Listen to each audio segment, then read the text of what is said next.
and welcome to the WTB podcast, and I am your host, Mike McCann. I'm here with the three Halls, and I ain't talking about cough drops. I'm here with super duper producer Jalen Hall, Gregory Hall, and also Gary Hall.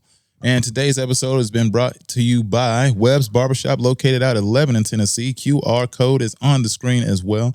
If you want to book you an appointment, if you happen to be going through Lebanon, please feel free to book them at any time. So today we're going to get into a few things, and I wanted to start off by getting into the Tennessee 2. See, this was a lot better. I want to go ahead and get into the Tennessee 2. We're also going to talk about the school shooting that took place at the Covenant High School. Well, exclusive new details now about the so-called manifesto left by the Covenant school shooter. Authorities have yet to release publicly what was written. But as our Nick Barris tells us, the TBI director, David Roush, did talk candidly about some of the writings recently with a group of sheriffs. Director Roush spoke at a Sheriff's Association meeting in Franklin on Wednesday. Now, I'm told that he said that what police found isn't so much a manifesto spelling out a target, but really more of a series of rambling writings indicating no clear motive. Investigators searched the Nashville home of the Covenant school shooter, leaving with, among other things, a number of handwritten journals, some videos, and computer hard drives. Director Roush told sheriffs that the review so far of the material finds that the killer did not write about specific political, religious, or social issues. In fact, a primary focus in the journals is on idolizing those who committed prior school shootings. The killer appears to have followed their lead, planning for months and acted alone. Scott Augenbaum, a former FBI agent, says federal agents, the TBI, and police will be thorough. We have teams that are scouring the internet, going through social media, talking to friends, family members, neighbors, seeing what was the motivation for this, who was behind this, what kind of clues can we find out, what can we learn from this? Right. Certainly more details will emerge, but at this point, Director Roush indicated it does not appear the shooter wrote of any particular agenda regarding politics or to target a specific person or religion. So for now, a clear motive remains a mystery. Move! There are many rumors and unconfirmed conclusions fed, frankly, by conspiracy theories, but none of them have yet been confirmed by actual facts. Hopefully, at some point, the so-called manifesto or journal writings will be made public so that people can see for themselves. Nick Barris, News Channel 5. All right, Nick, the writings, Nick says, remain under careful Here in Nashville. So I kind of want to get y'all's thoughts on that in general. I mean, from the fact that it was nobody could figure out exactly what the gender or sex was of this individual, to figuring out what the motive was, to irrational relationships, to anything. So what are your thoughts on it? Well, first of all, condolence to all the people that was involved, and send prayers and love out to them, and hopefully, and it's like, when these situations occur, most times it occurs, we send prayers and all this and love and care, but it's never addressed. It like, we just waiting for the next school shooting. And it's like, and like I said, it's one of them things now, I can't predict it and nobody else can't predict when it's going to happen. But you can also try to do some type of preparation, knowing that at these schools, these kids can't defend themselves. And I totally disagree with the fact of arming teachers. Because, in this time and day, I just don't think that's a proper thing to do. How long do you think before somebody just gets shot? Yeah, like I said, you Arming stand a teacher. You can just be, I'm standing my ground. I don't know. Any confrontation can lead to a heated, especially in the standing your ground space. That does seem like any confrontation can lead to a heated then how situation. do you stop something like that from happening? You don't put them guns in teachers' hands. But I'm just saying, but you saying something has to happen. You have to see. So what what's I another see alternative? Is the other alternative is, like I said, the state and the Senate or whoever legislative, all that. they need to go ahead and start trying to implement, because like I said, we got plenty of lottery money or whatever. That's for the school, so we can try to find a way to allocate some more money towards security in these schools and not necessarily arming teachers, but put more security in the school. You know, you could have a point person or somebody in front of the school, on the side of the school. You can have people around the school monitoring the school, or you can just have people at the door, you know, of all interests or something. You can do something to alleviate, because like I said, they can't come through the window unless they trying to. But if you got somebody monitoring the grounds at all time, at least you see somebody come. So you saying they should do that at every school in the United States? At least I'm talking about for Tennessee. I mean, but yeah, I would say for everywhere. I mean, wherever you have these shoots, I mean, and this is not even they're everywhere. But this is what I'm saying. Everywhere. Yeah, that's what I'm saying. So that's what I'm saying. Yeah, I mean, but I'm saying this is not even nothing extreme. I'm saying just this is maybe 2 or 3 people monitoring the school. Every school in the United States. Yeah, you monitor the grounds. You put them out there, and maybe so they walk the grounds. They walk the grounds of the school. They can have a golf court. A golf cart, whatever. Somebody, a couple. Are they armed? Yes. So you've been saying have armed guards riding around the school in a golf cart. Hey, that's a start. What would you think should be done? You cannot legislate crazy. This person, they had, the school was actually set up to protect itself from the situation. And I do believe that's why the situation didn't get as bad off as it did. You know, it could have been a lot worse than what it actually was. Because she shot her way up in through the door. Mm-hmm. Hey, you tell me what door is you cannot, when you decide that's what you're gonna do, she ain't sending out messages like 3 weeks ago, I'm coming here. So now let's put the security around. Let me get around and that she decided to do that moment. She been plotting this out. She been plotting it out. Yeah. But she decided to do it then. And it was nothing nobody could have did at that moment in time when she decided to do it right then. There was nothing that you can do. So you're telling me that the person that knew about this happening or something was going to happen couldn't have helped prevent any of this? None of it. Kelly, thank you.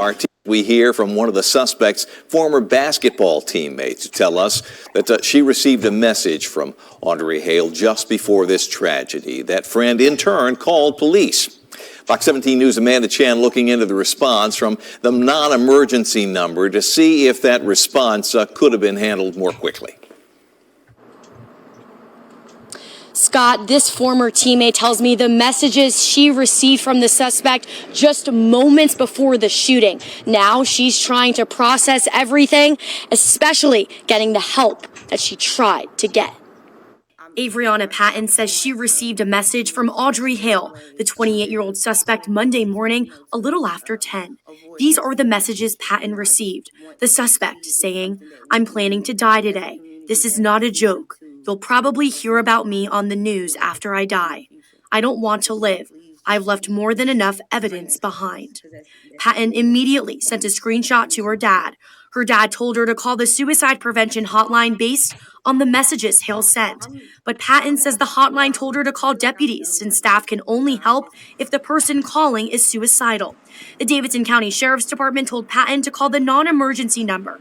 She called at 10:14 where she told us she was on hold for about 7 minutes. Nobody ever came. And then maybe like an hour and a half later, I received another phone call. And they were saying, okay, we're going to send somebody. And I was like, oh, I thought you guys were sending somebody initially. No one ended up coming to her home until a little after 3 p.m., hours after police say Hale killed 6 people.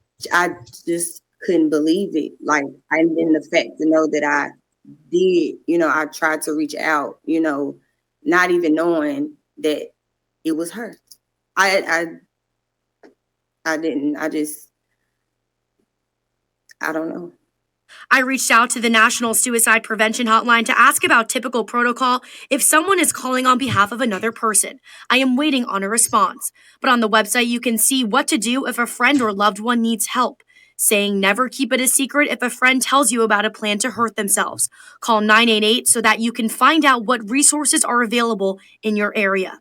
I also reached out to the director of Nashville's Emergency Communications to ask about the response time. Director Stephen Martini tells me there were a high number of calls coming in about the shooting at the same time as non-emergency calls.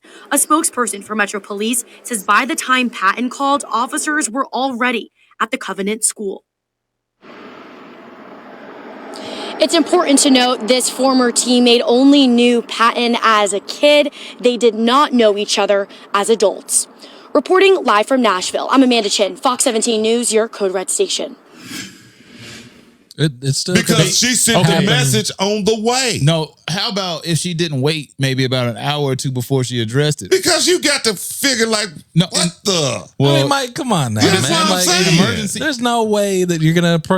This The is somebody person you've said known it and was loved. a little She, she wasn't It even could that be a cool little shot with her that like she Your said best something like friend or that. something like that, right? The But person hey. she communicated with was her actual friend. This person Right, who was on yeah. TV giving these interviews said, yes, we were friends. friends, but not like Right. they wasn't They like were good enough friends to where this person said something dark to him, talking about you're going to see me on the news later, all the etc. Right. So I Every might bit of the take a language, second. huh? I might take a second before I just. You really don't think immediately- you could process that a little bit faster? nah. Yeah, Well, Really? I mean, But the I mean, process but to is try to- it's like it's easy figure out to what- analyze that after the fact. Right. After the I'm fact. sorry, But Yeah. when you actually receive something like that, it's shocking to you. Right. And you don't know if somebody, playing, joking, When or anybody's whatever. talking about I can't do this anymore, you're going to see me on the news later. and some So you people contact might have no one. Mike, it could be. They did call. Again, Somebody eventually, But I again, think, let me yeah. ask you a question. You got to get consultants from your father. You can't call to me 4 understand if I times should say with something that. about it. There's But- only. but I- and you see what on I'm top saying? of that, there's only so fast that you can respond to that. You So can respond. even if she did it and called the police instantly as soon as she got that message, how fast? It's going to would be it- a lot faster than when she waited to But do she it still eventually. could have killed however many people in that No, amount of if time. you save the 30 minutes that you waited to respond, that is impactful. Just like anytime It is somebody calls impactful, 911, yes. they say minutes, seconds are precious. When somebody has a Yeah. heart attack, you need to call immediately. Every second Man. matters. But I don't- When you have a report of a threat, you should report it. You That's the should. thing is. But And the thing you is got they to have realize- posts. They also, this you person, got to realize there was too. a trail of breadcrumbs. This wasn't just like every school shooting situation. There's a trail of breadcrumbs that leads to them doing these things. Everybody's saying, well, I mean, you can see their posts on their Facebook. You can see it on their Right. Twitter. You can see it on their Snapchats. They're posting dark things. They're starting to post up conspiracy theories. Right. They don't talk to anybody. Then they started getting violent with their parents. And so guess what? Oh, nobody reported anything. Oh, they took their guns away at home. I wonder why. Stuff like that happens. But we act like we can do nothing about it. Nothing. Once No, again, I ain't say we now- couldn't do You nothing did. about it. Now, What I now, said do you was- not you can't think- legislate crazy. No, you can't legislate crazy. But do you think that could have detoured her from actually approaching the building if you had a couple people outside? You know, so you gonna put knowing that you armed might guards around knowing every that you school might in America have a different issue. You can't confrontation do with. it for one school. I didn't say for one school. You I have to said do it No, for all. he did say for all. Every school. He said that I earlier. said that. I said like two That's- people. But I will say to that You know, point, that's going to armed be people physically surrounding the school. impossible. You Right, can't yeah. do The that. truth of the but matter- I'm saying we also, It sounds good in theory. these school shootings happen at certain type of schools too. Not really. You know, I mean, because they weren't supposed to go to private well, school. a lot of, not like school shootings, but like Yeah. The truth shootings. is, Yeah. most of them don't ever happen in private schools or Catholic schools or anything like that. They Right, don't right. happen there. But they did this time. There is no telling where it's going to happen next. There is no telling. Okay, But I'm usually- just saying. I think that could help by just employing some people like I said, it sounds great in theory. armed, Right. And It sounds- because like all or put of them at these the sound great in entrance, theory. just I mean- have people at all entrances. Like I said, I mean, whatever that costs or whatever that may be. I mean, you can, because like I said, if I know I'm gonna confront somebody if I'm trying to get in here, I'm probably more likely not to do it because it is somebody there in position to actually confront me if I did something. To Greg's point, you're not stopping them from going there. Once they made up their mind, they're probably going to go do that. I'm just saying, but they know they're going to confront somebody now. No, the only difference is, yes, if you have somebody in and place, they might not make it. They get shot before they even get in there. That's the hope. Now, I would say that's why you would all you deploy. can No, do. it is. Now, that's why you would deploy those people. So you would. That's what you're looking for, is to have that be nullified then. In your method, the hope is that you can minimize the amount of time that they have to do something. Yeah. But even then, one life is too many lives. It is. Right. But if you can save one life, is that not worth it? So react instead of and prepare. All of these things that we're talking about, nobody's bringing up the fact that perhaps we should try to do something about the mental states that these people are in and try to be as reasonable and understanding to pull these people out of these dark places that they're in. We got, first of all, they got to admit they got a problem. Right. And then to treat it, you actually have to see something happen. Truth of the matter is, you can see signs without them telling you. Jay, you know they crazy. They don't have to tell you. But most people ain't gonna say they crazy. Most people, you got to do it in a manner that isn't condemning to that person. I ain't did First of all, you nothing can't to a call them point. crazy. Right. Yeah. You can't call them crazy. You have to I call. can't. You have ain't to did say, nothing to a point. you I have to need. say, I can I see lock them up. The challenges. Right. I see the challenges. The challenges. It's something there that you're running into in life. Right. And, you got to approach it with nuance and understanding. Yeah. I mean, in order to have an effective result. Right. Because if you're just going to approach it with the people don't, they don't respond to you're crazy aggression. Right. Yeah. None. Look, you people, crazy. I think the biggest issue really is they just don't. They say they invest money into the schools, but what are they investing? What are they investing the money in? There's no money going into the schools. Like what?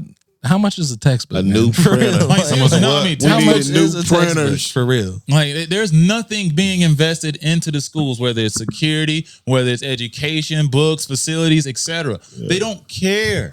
But I ain't even gonna say you don't care because it honestly, you can't decide what the next one's gonna happen. I'm just saying, like when you're talking about extra resources, like what Jay's talking about.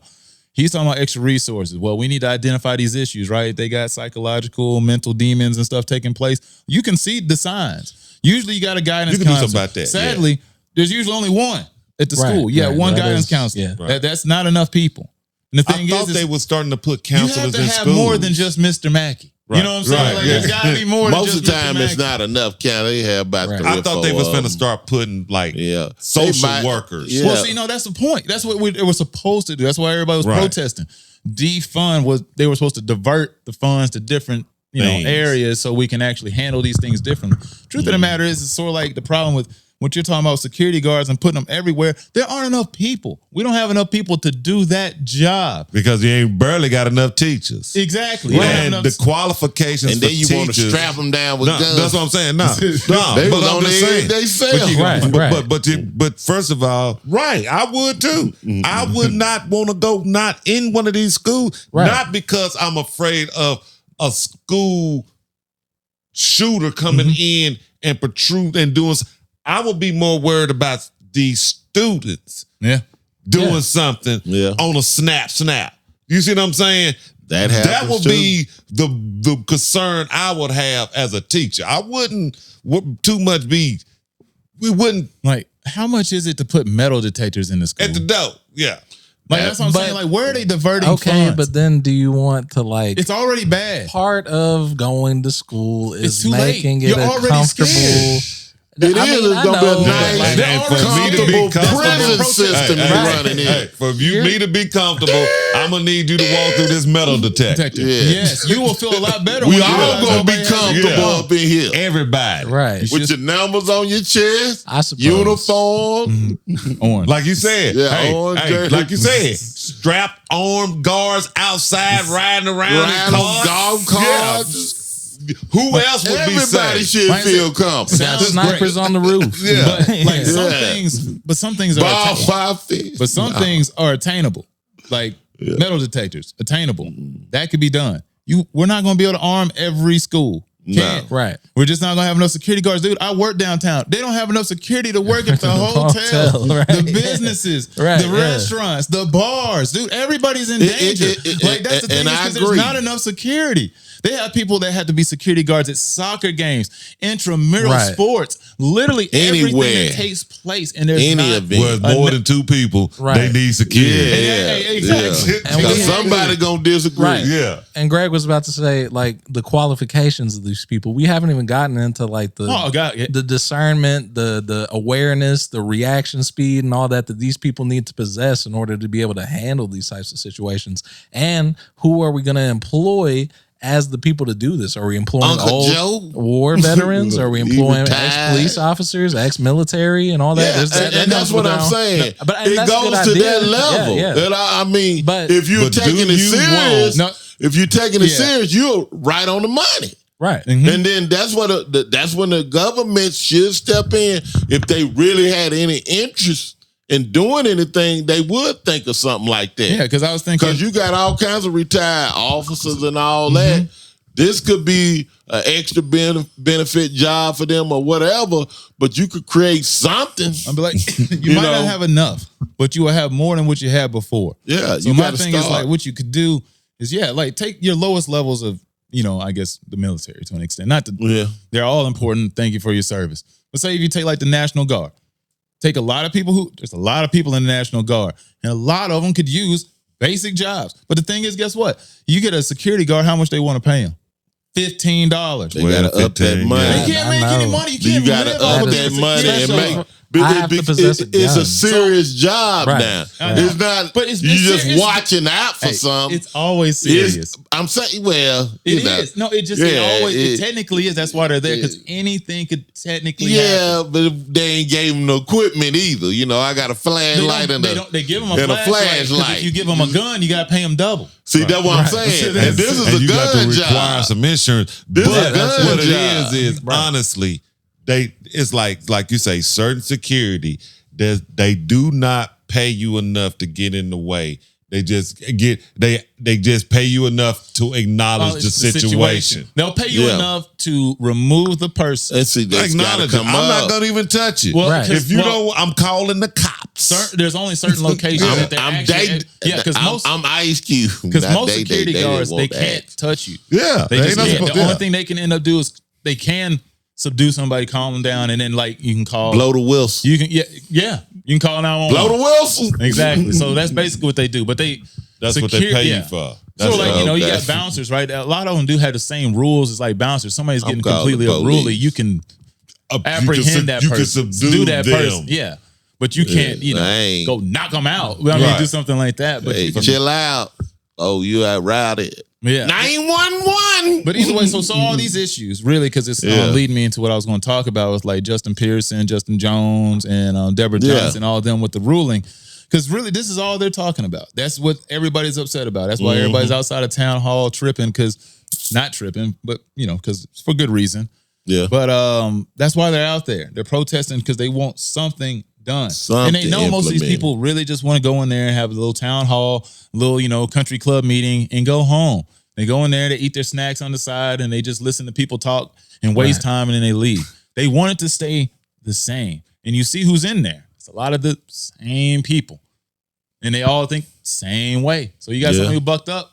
And actually, that's the main thing that's messed up. 3 of them bucked up. 2 of them black. 1 white woman. White woman keeps her job. And she's like, there's only one reason why I kept my job. But keep going. But yeah, that's right. It is one reason why she kept her job is because she was white. She said it. But Yeah. she did not buck the system. She See, didn't I bring a watched- megaphone. No, she didn't. Yeah, I watched it again. Like they say, Yeah. I watched it. I heard what she said on her testimony. I didn't do this. I didn't do this. I didn't do this. I just stood with them. Yeah. You see what she's saying? She didn't say she did. Hey, they say she didn't cause a ruckus. She ain't flash a sign. She ain't pump a fist. She ain't chant. She ain't lead a chant. She didn't do any of these things. She didn't speak on a megaphone. What she did was stood in uniform. conjunction with the two but she did not do or say anything. But she was touching skin with him. Yeah, she was doing that. Yeah. But that's why She could get reprimanded now. No, And then but we'll bring it like back. they said, that's when they gotta were pay talking some about how penalties. you should be charged, right? Because if you go rob a bank and I'm with you in the car, we just robbed a bank, right? Right. Yeah. That's what they were saying, is because you in it, you might have didn't do the stuff. You might didn't go in to the bank with the gun, but shoot, you was in the car and ready to spend the money if we would have got away with it. Right. You see what I'm saying? She was finna celebrate the victors if they would have been able to all walk away with it. But the fact is, she knew she did not do anything. That's what she said. The guy said it himself. How you gonna charge her for walking from there to there? That's what she did. It's how she did it. She did nothing. She just stood there. But I get the standing there part. Yeah. But I'm just saying, she did break ranks. But what did they really do?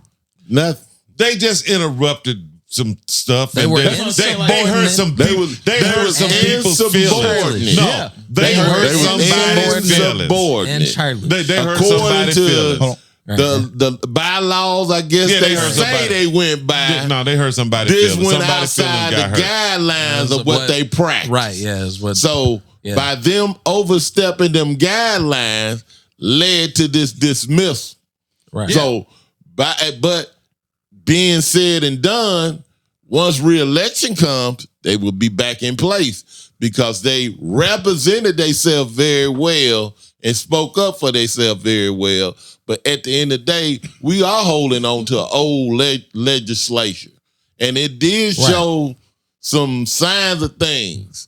But hopefully, I put my hands in God. I put my life in God's hands, not man's hands. Because man can show you a different world than what God got for you. Now, to your point, they did. They broke the rules. They broke protocols. So technically, on paper, they offended. And that's what they kept trying to sell. And that's the point they were trying to sell until the clip I'm going to play. Point of personal privilege. Is it possible that Senator Ackberry could join us up here? Former State House Representative. Yeah, she can come. Thank you. Thank you. She's going to stand next to me. Leader Camper. Come on, Senator. All glory and honor to God, who makes all things possible, who takes the son of teenage parents Kimberly Owens Pearson and Jason C. Pearson and brings them to an institution built by enslaved people's hand. All glory and honor to God, who brings those who've been marginalized and excluded into this place and tells them that you still have a voice, that you still are somebody, and that the movement for love and justice cannot be stopped because we've still got a heartbeat, because we've still got a movement for love that needs us. We've still got people who are calling on us to act and to do something. To all you who still believe that the best days for democracy are ahead. For all of you who still believe that our better days in Tennessee are ahead, I want to tell you that I still believe with you. And how is it that even now amidst persecution, on this Holy Week, after my own brother Justin Jones, Representative Jones, gets expelled from the House, is it that we still have hope and faith and belief in the democracy of Tennessee, faith and hope in the belief in the democracy of the United States of America? How is it that you still have hope, you descendant of enslaved people? How is it that you still have hope? Well, it's because even from the bottom of slave ships, my people didn't quit. Even in cotton fields and rice fields, my people didn't quit. Even when they were whipped and chained and told they had no name, my people didn't quit. Even when they incarcerated us, locked us up for a crack cocaine epidemic created by President Ronald Reagan to fund a war in South America, my people didn't quit. Even when they defunded our schools, separated us and called us colored and white, even when they put us on lynching trees in the state of Tennessee, specifically in Shelby County, my people didn't quit. Even now, as our own brothers and sisters lay to rest because of the failure of people in positions of power to do something. Because people are refusing to pass just laws to end the epidemic of gun violence in the state of Tennessee. My people have yet to quit. And so even now, amidst this vote, amidst this persecution, I remember the good news. Hallelujah, Jesus. I remember that on Friday, the government decided that my Savior Jesus, a man that was innocent of all crimes except fighting for the poor, fighting for the marginalized, fighting for the LGBTQ community, fighting for those who are single mothers, fighting for those who are ostracized, fighting for those pushed to the periphery. My Savior, my black Jesus, he was lynched by the government on Friday. And they thought that all hope had been lost. Oh, the outside, it rained and it thundered and everybody said everything was over, and it was some black women who stood at the cross. It was some black women who watched what the government did to that boy named Jesus. They were witnesses, as you have been witnesses to what is happening in the anti-democratic state of Tennessee. They were witnesses to what was going on, and I got to tell you, it got quiet on Saturday. Yes, I tell you, it was a sad day on Saturday. All hope seemed to be lost. Representatives were thrown out of the State House. Democracy seemed to be at its end. Seemed like the NRA and gun lobbyists might win. But oh, that was good news for us. I don't know how long this Saturday in the state of Tennessee might last. But oh, we have good news, folks. We've got good news that Sunday always comes. Resurrection is a promise, and it is a prophecy.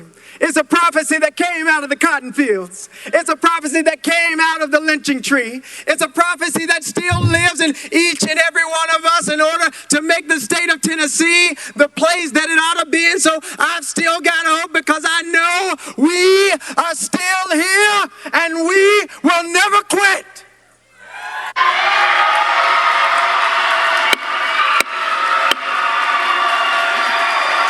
Out of order.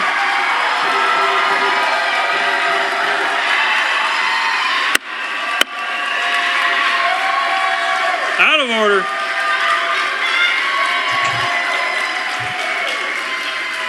We're voting on House Resolution 63. All those in favor vote aye when the bell rings. Those opposed vote no. Has every member voted? Does any member wish to change their vote?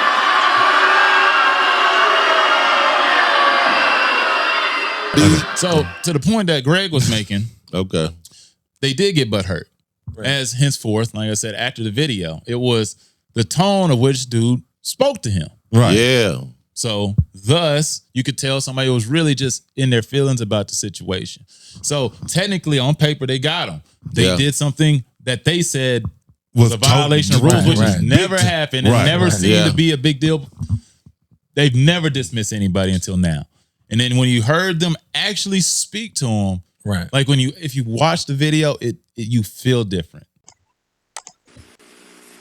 Is what's happening outside these doors by Tennesseans who want to see change a temper tantrum?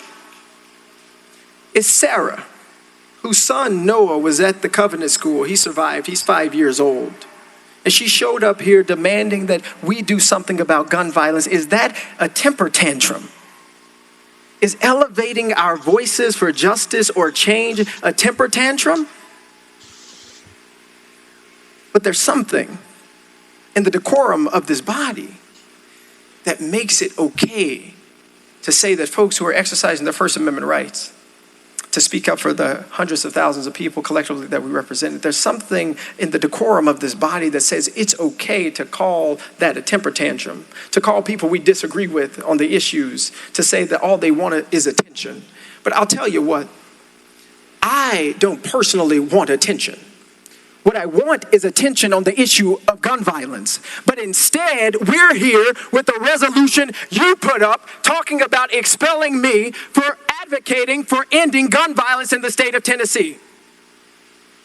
I'd much rather be talking with you about legislation to protect Shelby County and to protect our communities than talking about why we don't deserve to have our representation lost because we came to the well of this house saying we've got to do something. That's what I would like to be doing.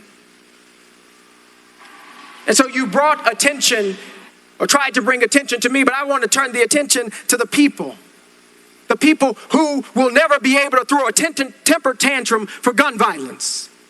You know, the Larry Thorns, the Catherine Kuntzes, the Mike Hills, the Cynthia Peaks, the Evelyn Decaus, the Haley Scruggs, the William Kennedys, who will never have a chance to throw what you call a temper tantrum for justice, for gun reform, for the ending of gun violence. They'll never have a chance because we haven't taken our oath seriously.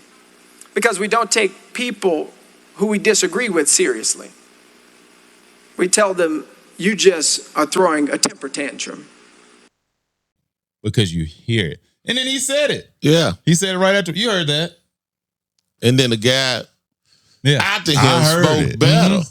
Yeah. Even though he had words to say, he spoke differently than the guy that spoke before. The next guy toned his voice down. He did. Even though he had direct quotes at him or whatever, he didn't speak to him. He ain't downwardly. He ain't speak massive talk. Yeah, the first one kind of talked to him like I was like, "Hey, boy." Yeah, it was a massive talk. I speaking massive talk. That hurt. Yeah, no, because I'm like, this is like adults in the I wouldn't have been able stuff. to. I would have had to check. I would have had to stop him in the midst of sentencing. But being did that the dude, bro, stood his let it be known, you know, because like I said, that's sometimes we have to bring it to attention. And like I said, that goes back to like you remember we was having a conversation about how we were like if you hear a Oriental come at you at a certain tone and we make it out to be something, you know, we ready to fight. He came with that tone, that didn't it? That was the tone he came with. Hey, but the thing is, he meant it. Because in your scenario, you say the other one just talk the way they talk like that. If I just talk like that, it's one thing, but I'm talking like that and I'm saying some things and then matching the talk. My question too is, see, then I have the question too. See, now they kind of pissed me off, right? Okay. Because I'm like, he gonna talk about this is some things he said. He said it was a child molester up in there. Okay. And I'm like, what's his name? Yeah. We doing it now. If we going there, what's his name? What's the child molester name? Who is he? Yeah, who is he? Oh, somebody peed in the other guy's seat. Who was it? Yeah. Who peed in whose seat and whose seat got peed in? What's their name? Okay, you know what? Oh, I'm still with you, but I was to rebut it. I'm thinking maybe he didn't say names because he's still trying to keep his seat. Oh hell no! He didn't knew he gone. He didn't go scorched earth. Right. No, because he's gonna get reelected in the district. So he'll be back. So it's just a temporary delay in this process. So we're not gonna tell. We're gonna mention some child molesters and not tell their name. No, you know what I'm saying? Because we're gonna talk about this guy peed in somebody's seat, legal but we're not gonna tell their name. Yeah. There's like a whole list of things as to how you handle that. Which one of these dudes is under investigation? Because you just said they here and still under investigation. And they're still under investigation, so you can't make the claim. You just made it. But he's still under investigation. Yeah. You can mention the investigation. It's in you can mention the progress. Who is it? Of investigation, but Who is it? until there's y'all definitive kick me out, guilty or not guilty. And you then don't bring it. Don't bring it up. Some things got immediate attention. Don't bring and then some things up. You got to look more in depth into. Don't bring it up to get to the bottom of what's actually going on. If I know who. If I can mention the P put incident, this out front. I know who did it. They put this out front. You see what I'm saying? Right. If I can mention it, I know who did it. Yeah, of course. So if you know who did it, you can say who did it. You can. If you mention it and you bringing it up, you might well go ahead and say who did it. But he's trying to return. If you're trying to return, this is a temporary Then don't delay, mention G. it. Hey, if And- you- and first of all, you already know. It's if to you can't address You can corruption. bring, you can say some stuff. The reason why he said but that, to operate in that environment, Right. you got to have to know how to navigate through it. He's Right. just throwing stuff out there. right? So he's So it might navigating. not even be true, is what you're saying. I don't know what it is. But I think- know he don't Right. need to throw names out Right. here You shouldn't right throw now. names right It now. could be when he's potential already getting kicked out. Right. defamation. So at this Defamation. point, and then he left on a strong note. So the thing he can do is just go back and get reelected, get back in his seat, and then go on from there. And in the meantime, Right. maybe establish himself as some more bigger than what he just lost. But what I think, how- hold but- up, but Greg, the- Greg. But what I think, why the reason he did that is to address that there's, because did you know anything like that before that was even mentioned? Did you even know that there was a guy who was potentially being investigated for child? No. Right, exactly. So it's to point and show the public, because I'm sure he was aware that this is going to be very public news, right? That there's corruption going on within these inner, I knew systems and that all was happening. Right. But this Right. is the point. It's to point it out. Now he's not saying that there is no guarantees or anything like that. But if this is the type of situation that we're going to allow, and the type of See, I don't environment move where- like that. right. If That's I'm gonna you. But mention it, great. Mike. if I'm gonna mention it, I'm gonna have to go with it. I'm gonna have to say it. If I'm gonna say it's No, like you. my thing is if you all- rap and I'm gonna say, well, somebody rap, I'm next to you. Did you?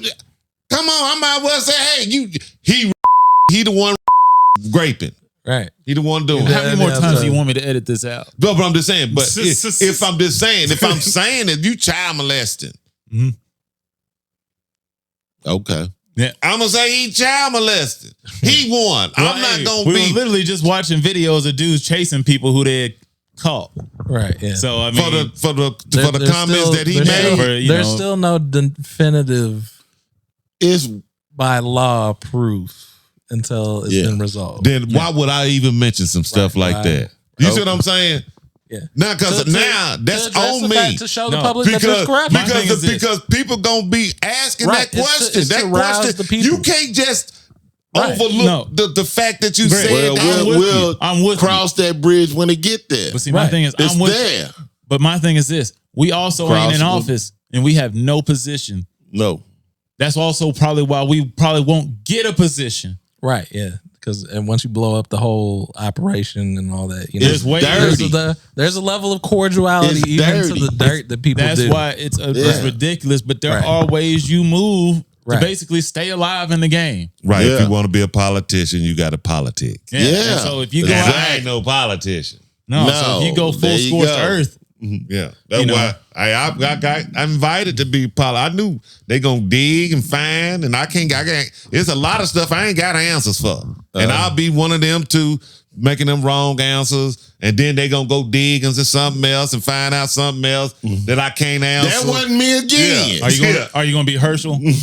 No, nothing. Well, Okay. then Yeah, if you nothing rush like you, that, just get but- into telling stories. Man, you that's know, it, man. Just start telling just stories about your telling me past. big old fantasies you Yeah, got. that's it, man. Just Right. talk about See, your I was favorite out movies. chasing polar bears one day. Right. No, my thing was, I remember, not saying that you were making this point, Jay, but you were just saying that because people were talking about like, oh man, this guy speaks like he's, Malcolm X, Martin Luther King. He's somebody special. Like he got that talk. You know what I'm saying? He's got the speech He's the patterns. people's champion. You know what I'm saying? And people want to go on and on. I know you were talking the other day about how he might be a target for potential things to happen to him because of how he was ousted and how the guy talking down to Well, him. I'm just saying he actually showed a lot of potential to ascend from where he at. Just because of something he said. I'm asking. No, let him finish. I'm just saying we don't have anybody in the political party to have any, and most political parties are driven by, energy, youth, and somebody with some type of fire in them, they present, a something, and I don't see that in the party until I actually saw this guy here, with his Justin Jackson. No, Pierce. Justin Pierce. Pearson. Yeah. Okay, so Justin Pierce. So yeah, I just want. It was two of them, wasn't the other one? Jones. They got them mixed up. The J's in the house, whatever. Jay's holding it down. But anyway, it's just like I said, right now, and I'm pretty sure a lot of people are down on political parties anyway, looking at your representation. And then some people probably feel good about it. I don't know, it's your opinion, your understanding how you see it. But this guy seemed like he bring a little fire. No, I think it's coming from the TV. And from what I see, it's well overdue. Because like I said, in most cases, we're electing people, way old, that at a certain point, it's like they can't, if we saying the government is the problem, these people are indoctrinated into it and we're electing them. So why would they be the answer to something they always been a problem to? So you look for somebody with that jail and that fire, and then actually, like I say, he's out here trying to support, it wasn't like he was at a black rally up there pumping his fist. He was actually out here trying to do something about these school shootings. Right. So he's a person of the people, not just a black guy saying I'm black and I'm this and I'm the next. He's out here trying to support the people that he need to support. So I could see people getting behind him at some point and elevating him to another level. And then, like I say, as he rises up the ladder, it could become threatening to somebody. Because, like I said, energy brings fire. You know what I'm saying? And, long as you dead, ain't nobody worried about you, But if you alive, well, and burning, and people getting behind you and you growing, kind of like Obama situation, it grew like in maybe 9 months or less. He was around and that. He blew up. It's pretty quickly. So I mean, this guy, and being According to his book. and being in the social media area, it don't take long. Oh yeah. So you can imagine I can see this elevating to another level. Right. So I mean, but what do you see him leading? Like just a higher I'm just position? saying, people, he's a politician. Yeah. So at some point, maybe trying to put himself and run for Senate, governor, maybe even president. Yeah. So I'm saying right now, you don't have anybody I can look at or see that I believe that I want to vote for, and use my vote for anything, even though I exercise my right, but at the end of the day, I don't feel like I'm even using it for anything to benefit me. Now, Jay was bringing up a point, not saying that this was his opinion, but just saying that he could potentially monetize. Right, yeah. Monetize the fact that people know that he has this skill to speak like this and be very influential with his words and be very powerful with his speech. So it's one of those things at some point in time, he might just try to piggyback off of it. I don't know. Hopefully he's really just trying to do the right thing. I honestly believe he is. But it is another angle that you never know. Because a lot of these people, every time. Because my point about that is everybody is trying to do the right thing at first. And then once you start to money. The power. And the power and then okay, let me ask you a question too. It's going to be a part of it. Listen. It's going to be a part of it. Mr. Jefferson. Pearson. Yeah. And the other one name was what? Jones, right? Both Justin. Yeah. One was from Nashville. The other one's from Memphis, right? Yeah. And I'm pretty sure the election is they do 4-year terms when they get elected in. And the next election is not this August, but next August, right? Well, they're going to have a no, I'm just talking about this. Yeah. You see what I'm saying? Before you can actually get before they have a return, so you can be voted back in again. Yeah, back it'll be like in not this August, but next August, 2024 August. Yeah. Right. So, saying that, they have served, I'm gonna say almost 2.5 years in office, and only reason we know who they are is because they got kicked out. I mean, right now, yeah. Right. But They that's ain't the- never heard of them Right, yeah. until Ain't they never heard of got this. kicked Ain't out. never heard of these situations going Well, that's on. the thing that blows me away. But no, about you this never situation. heard of either one of these people. I've never heard of Dude, any of these guys. y'all can't even get their names right. Right. Most people. That's the whole. didn't- My yeah. whole. Now they ready to run for president. I didn't say. If No, you watch, I said Senate. You said president. He actually and didn't I say said anything. that one day He he actually- possibly could put himself in But you position. get all that off of one. I'm the first saying time you yeah, mentioned you gotta that. take what's available. Okay, we No, don't I'm just have saying, nothing you got available. all that from the first time. This guy I'm has just been saying, in office. that's not for the first 2.5 time I heard years. him. I heard him actually debate the Senate about trying to get this one. You have never mentioned this guy. 0% rate, You have never mentioned this 0.1% guy. raise, and he was trying to show that basically this wouldn't even affect You the have rich. never mentioned this guy. This would never affect the rich. He debated this point, and basically he was saying you take 0.1% of something, you allocate it to the poor or something, or use it as a program or whatever to help people that actually need it. And he showed how much it would actually boost them and how much it wouldn't actually even put a dent in the upper echelon's pocket, and they voted it down. Could have swore I heard this by Andrew Yang. Yeah. Oh yeah, too. And he did that. Yeah. A lot of people share these ideologies, And it's like they totally refuse to even entertain the idea. entertain the idea. Because the problem because is- it went back to the fact that they felt like the rich, if you don't earn your own money, Right, yeah. they don't want to take money from people that pulled up there, I guess, And went out here and worked hard and got their own money. The deeper supposedly. problem with that is that it's the beginning gateway to introducing socialism in America. Yeah, that too. Because if you do That. something start like with that, then that opens the floodgates to many more ideas and If you methods. want a penny, Right. and then you're gonna want a nickel, Right. then you're gonna want a dime, and then you want a whole dollar. Right. So that's what I'm saying. Yeah. Right. That's So you get why they didn't agree with him. That's what you're saying. it is not. Even if you get up to the dollar, they ain't gonna feel the effect.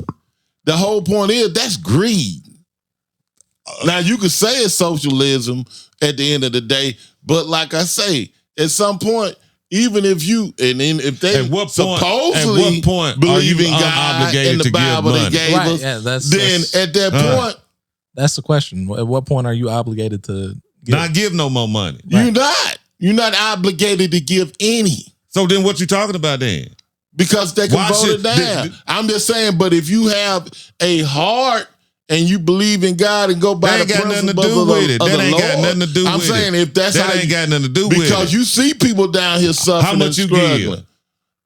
I give to wherever I can, anytime I can. Okay, so if they do what they feel like they can and what they want to do, who's to put a limit on what they do? I didn't you say can't- you said once it's again, your heart. you God don't have gonna to. make you give That's them. what I'm saying, because this is what it's gonna come down to. It's not come down to because it's come to legislature. They're not gonna do it. Like I said, now if they have the heart and to actually help the people, they're actually going through these things. That actually At what they point? don't care. How much do they obligated They don't to? How much care. are they When obligated to when help? you present an idea, If you go out here and bust your butt and create a situation for yourself where you got a lot of money, Let's say how much of it all- are you how obligated much to give of to it someone do you else? need? How much are you obligated to give away? How much do you need? As much as you need. Okay, so keep it, and you can vote against it, and then whoever at the bottom suffer. Is it my fault that they will suffer? You could have helped it. Is it my fault? You could have helped That's it. not answering the question. But either way, let's go ahead and we're going to move forward. I was just gonna say 3%. Yeah. 3% chance. No, That- 3% of what you make. Is again. Let's just say that. What about time? Does time obligate? 3%, we already Is a given up percentage enough. of giving? 3% of what everybody makes, I think, would be maybe enough. But What about time? right, and then we But get my thing is, then we man- get into the Okay, philosophical, but man, I ain't gonna- philosophical okay, so just side. I'm yeah. sorry, but Right. that whole thing is, it does get to a point. I'm sorry, but you know enough people who are just sorry and they don't deserve a dime. And that's quite frankly who a lot of people are ticked that they would be having to help, is those people who are going to sit around, complain, and bitch about all they can, situations, how what they can't get and what they can't get. And they won't work. Mad because this guy went out and worked 50 hours a night for the first 10 years creating something, and boom, it's gold, and now he a gazillionaire, and he supposed to feel bad. Yeah, he's supposed to help somebody who decided they were literally just going to do drugs all day, not help anybody, be rude, commit crimes, and make no money. Right. And not want to work. And not saying that every situation is that extreme, or they could just be lazy and not want to work. Yeah, I mean, that's good. I mean, that's reality. I'm sorry. Why would I help that person? I know plenty of sorry people. Because you're not finna go work 18 hours and give 6 of your hours away to somebody who could go work 18 hours with you. You would feel a lot different. You're not gonna do You it. would feel a lot different. I would help if You're you were not working. gonna do it. To a certain You're point. not gonna do it. Gee, I'm that's a lie. not finna if you're give in a. that That's a position lie. is one That's a thing. lie. No, What did I say? That's a lie. I said to a certain just a point, lie. I'm You're going to help not gonna anybody do if it. I can to my limitations. I can't overstep what I can do to help somebody if I can't even do it for myself. But to my limitations of what I can do, I will do that. So like if somebody said, Mike, you're going to have to take the profits of this podcast if we don't make money. But if we made money at some point What in are you time. talking about? We make millions. Yeah, like now, if we got to a point we could, we can. But I'm not you giving- can't offer something, and that's a choice. And like I said, My thing I is never said anybody was obligated to give anything. No. It's a choice. Now, when you get in position you might choose to do that. But my thing is, I don't understand why some sides, like Especially some people whenever are it being offers judged so tax heavily benefits. because they're saying they're heartless because they don't want to give any money to people who don't want to work. And I'm sorry, there's too many people who flat out say don't want that. to work. That's why there's so many empty places at work. That's why there's so many now hiring jobs. Heck, I just posted a video about it, but still, that's why there's so many places that need people. People don't do anything. People would rather sit around and just work at the house, cleaning the place, or they're going to pretend to do be Cut me a check. No, they are minimum. I'm gonna I say- would do the bare minimum. Most people do the bare instead of minimum so they doing- can get government benefits and just live off of it. What's the word that? Leech? No, so long as you have free-willed people that just seem to go through life lackadaisically and allow the live in the present types. You know what? You know, let me say something. I'm that very system will charitable. never work. Yeah. I'm very Okay. charitable. I give. Okay. And you know what? Greg gives to these and hookers. Even if Yeah, the people, that ain't giving, G. That's receiving. even if some of the people No. don't deserve it, you see, I still don't put it on me. no. That's why I can always tell people I do things on whatever I want to do. Exactly. So I don't care who benefits from it. Exactly. It's all about but it does limit me to do something if I can pull off on every corner and somebody's standing out there with a sign. It makes me think something else is wrong.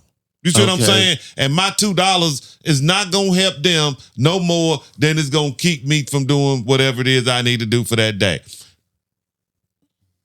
It don't make me bad. It don't make the next It don't person make no bad. difference. That's what I'm saying. Great. There's no obligation. Great. Even if I had It's a a gazillion choice. dollars, It is a it choice. shouldn't have Choice. nothing to do with the Lord Great. telling It's me a what I choice. should You're do. right. You're But you not obligated to do. No. It's a choice. Okay, that's great. But then, with it being a choice, then one side needs to stop hammering the other for not wanting to give. Right. I'm not gonna hammer anybody. That's you. It's your That's choice. not about you. There are millions of people out there. This ain't about you. There are others who consistently hammer the people who work hard. Most rich people get there because they work hard. Not all of them get it because they got an inheritance. Most people who get an inheritance with no drive and no motivation to do anything blow their money.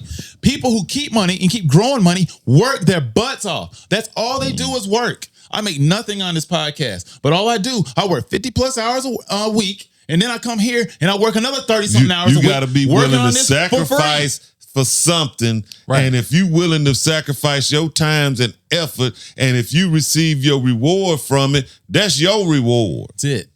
So I don't want to. It's your reward. If it's a gazillion dollars, it's yours. Because people sit there and act like, well, y'all And already have all this money. If I ever get there, I worked hard for it. Yeah, ain't nobody. That's what I'm saying. Lots of nights with 3 to 4 hours of sleep, or 2 or none. Okay. And I'm just saying, like that. I get so tired of hearing. Well, they could just give a little bit. No, F that. People say that who don't have the money.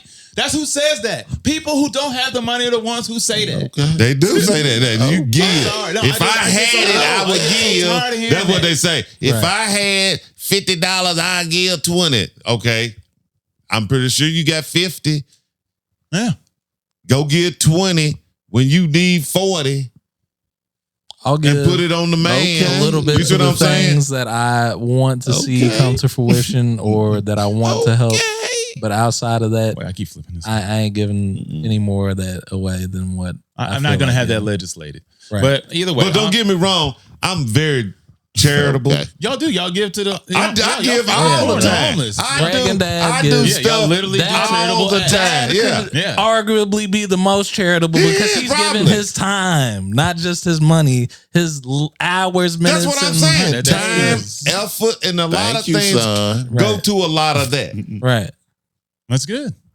But I'm not obligated. No. Right. No, but nobody's obligated. It's and a choice. Jesus, that's me doing it. Shouldn't have to be where Jesus gonna set me at nowhere. Okay, it's a choice. It shouldn't have. That's what I'm saying. It's a choice. Reparations. So we're gonna move on. Reps. Yeah. So we're moving on to San Francisco, where apparently there's been a potential bill, that's been brought out there, presented to where they're thinking about giving foundational blacks reparations. A bold proposal now in San Francisco. The city will soon consider reparations for the black community, giving certain people a sum of money for centuries of harm. Let's bring in Audrey Sistio from the newsroom. Audrey. Raj and Jess, the city's Reparations Advisory Committee presented the draft proposal to city leaders last month. And those against it say it's unlawful and unconstitutional. Some are even calling it racist. Now, those for it say it would remedy any economic losses black communities have endured over the years. This is an opportunity for San Francisco to make amends. I think the big question for some of them. Eric McDonald is the chair of San Francisco's African American Reparations Advisory Committee. We came up with the plan based upon an intention to do as much research and cataloging and gathering the data that demonstrates the harms that black folks have experienced in San Francisco. The draft proposal includes a number of financial recommendations, including a one-time lump sum payment of $5 million to every eligible San Franciscan. It would also supplement the income of lower-income households to reflect the area median income every year for at least 250 years, among other recommendations. There is the large question of how much and how does the city pay for this? Much of the argument is it's too complex. Well, when you consider the atrocities of slavery and its, again, descendants, it may be complex, but we're a really smart country. To qualify, applicants would need to be at least 18 years old, identified as Black or African American on public documents for at least 10 years, and meet at least 2 criteria from a list. Among the criteria, been born or migrated to San Francisco between 1940 and 1996, and or a descendant of someone enslaved through U.S. chattel slavery before 1865. As Dr. King said, it is never too late to do what is right. And here is an opportunity in front of us. Some city leaders are expressing support for the plan, while some attorneys are already making clear they plan to fight it. Again, this reparations plan we're talking about is still a draft proposal. The SF Reparations Committee is set to submit its final proposal to the city several months from now in June. Once that happens, city leaders will consider. Raj, Jess? Okay, thanks. So we would have to look up what a foundational. I was about to say that's what I was on. My first question. I'm pretty sure that most of us don't slave blacks. Because I offer Mike a scenario. Slave blacks. Blacks who lived through the what was the period called? Slavery. Yeah, I mean slavery, but like then also the ones that came out. Yeah, the last few cotton pickers. They have like a legitimate term for it, but it is. Slavery. See, I offer Mike a scenario. Once they did all the investigation work and came up with the historical blacks, say it came down to like 12 people. You know what I'm saying? Yeah, now they offering this money. Like they could throw the 10 yards at them now, whatever. But it's only 12 of them. So they're like, we're going to fix this problem now. Because the main crux of it is that they give you $5 million and you're able to purchase a home for $1. So say that we were all in this situation, right? All 4 of us would be eligible, even me. Because if you're foundational, was it foundational? I'm saying it wrong. That's how it works. So if all y'all somewhere along y'all's bloodline have anybody that is or descended from the slaves, right? Receive a check. Everybody underneath that branch that falls under in that family tree all receives a check. Right. Even I was like, because then technically, foundational black would mean, anybody who you too, you would get $5 million. So everybody to get go a buy a check. house for $1. I mean, now who gonna do the research? What's my thinking? Well, that's all it is. It literally we just check you out. Well, because if you're African American, came from the ships. I mean, that's just where you came from. It's like, nine times out of 10. As they say, was here. Man, I said, no, if you are African American, not African, but African American. Indian. Then you don't get, you're not a bloodline. You have to be they descended. Enslaved everybody. But that's not what the that check ain't for that. Nah. I gotta go get a casino. They got the casinos. Okay, I gotta go get in the casino line. Office of like human resources and talk to somebody about like I what need you my qualify casino. For. Right. Yeah, they give me a slot machine and tell me get the hell out the house. But my thing was, I heard there was a clip out there, somebody saying that this just simply isn't enough. And now there's more to the bill than the $5 million plus the $1 home. Yeah. But even on just the surface, at some point in time, when is enough? What is enough? What is enough? Because like we're not getting anything. If you got $5 million and a chance to buy a home for $1 in San Francisco, and that's what I'm about to say. So in San Francisco, and then where is this home at that you get to buy for $1? That's the whole part of San Francisco. So what they gonna have to do? What they would have to do is you're gonna run out of hood, so you're gonna have to go take up some other homes. And I imagine everybody else who also has got this $5 million is probably in the same area. So if we're all rich and equally wealthy, there shouldn't be really there shouldn't be really any problems in the neighborhood. No, you're gonna run out of cribs. Right. That's the thing. Because if you go buy $1 million home, I mean you go buy now, first of all, $1 home. No. What kind of house can you get for $1? Right. Then you have to specify that because like you can't get no $1 million home and $10 million home for $1. But see, sort of like what you said in reverse, though, right? So you would run out of say good homes, and then you end up in the projects anyway. That's kind of what it would lead to, right? So say they start you off in the projects, you're gonna run out of those. So they're gonna eventually have to put you in the $1 million homes anyway because you still qualify. You out of homes. They could turn them projects into $1 million homes by just saying. These is $1 million homes now. Cause look, this building is full of millionaires. Hey, then ain't nobody you see what I'm saying? Then nobody's going to San Francisco. They never added new brick. Hey, is everybody in that building? This is very honestly. The problem is, truthfully, is $5 million enough? And I would almost have to say.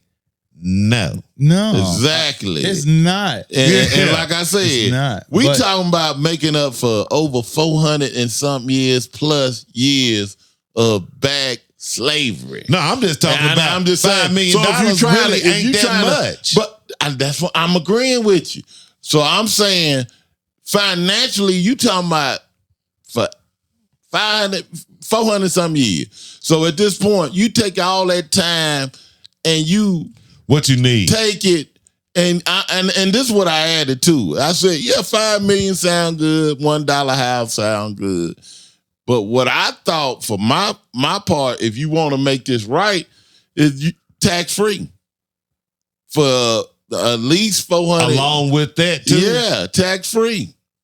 Tax free. $1 home and tax free. Your money. Give me the $5 million and $1 home. Now I'm saying that all going with it. I did.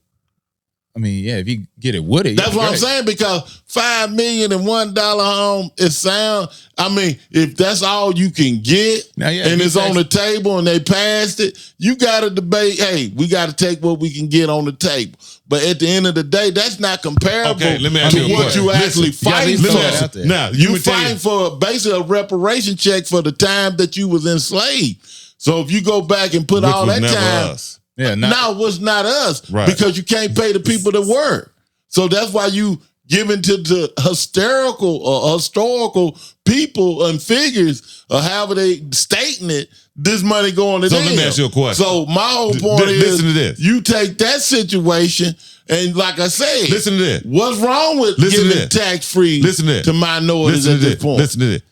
If they say, we're going to give you $5 million, you can go buy a home for $1. Yeah. But you got to quit your job. You can't go to work. Why I got to be penalized for something you trying to help me with? Yeah, that don't make any sense. I'm just saying, would you go to work? I mean, you're telling me you're going to help me, but on the other hand, I got to get penalized? No, I see what Greg's trying to say. First of all, let's stop acting like people would be working. Yeah. Right. They're not working. I might. No. I'm done. I'm about to go I'm not couple gonna, rolls. So let me ask you a question. I'm just saying, So, since you said it like that, I had to say it. But at the end of the day, I'm done. I mean, dollar house, no car here, whatever. I'm done. I'm sitting on this 5. So I'm living off interest or something. I can figure out a food truck out there or something. We gonna be all right. But wouldn't it be like at that point in time the economy would really shut down? Yeah, it would. Suffer, but the fact is, like I say, if they gave every black $5 million and the opportunity to buy a house for $1, one thing I could agree with, most of it ain't gonna be sitting on that 5. So that money gonna come quickly back to the economy. Yeah. Right. Yeah. And therefore we'll probably wind back up in the job within a year's time at best. I'm getting that Rolls Royce Wraith. Yeah. About a year or two, most of us will be back out in the work industry. I definitely believe yes. Yeah. Most people are just gonna blow that money. Yeah, We talked about it. They gonna blow it. They gonna go through. It came right back. Whether they could work or not. Hey. Whether they could work or not, that money's gonna be I gone. don't even want to be. It was gone I don't even before want they to say got this. the Should I check. say it? Should I say it? You know Jay? my check coming. You know. What? How many rap labels they gonna have? Oh, damn. Yeah. Instantly. Oh, man. They give out how many rap labels? Everybody got Trucking one. companies.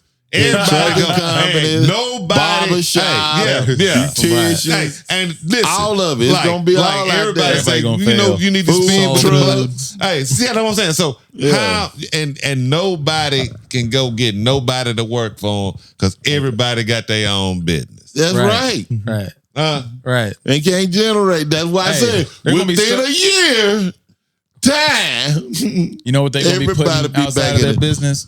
Yeah. Now hiring. Just like everybody else. Yeah. Like They're gonna everybody put up else. now hiring. Now, Wasn't and now you got nobody rid working? of like a huge fraction of the workforce anyway. Gone. We started building our own hotels, trying to do it. Hey, we No we staff. not. We ain't staying. Hey, I got my own private plane, but no pilot. I was trying to talk to other Ain't no blacks. gas.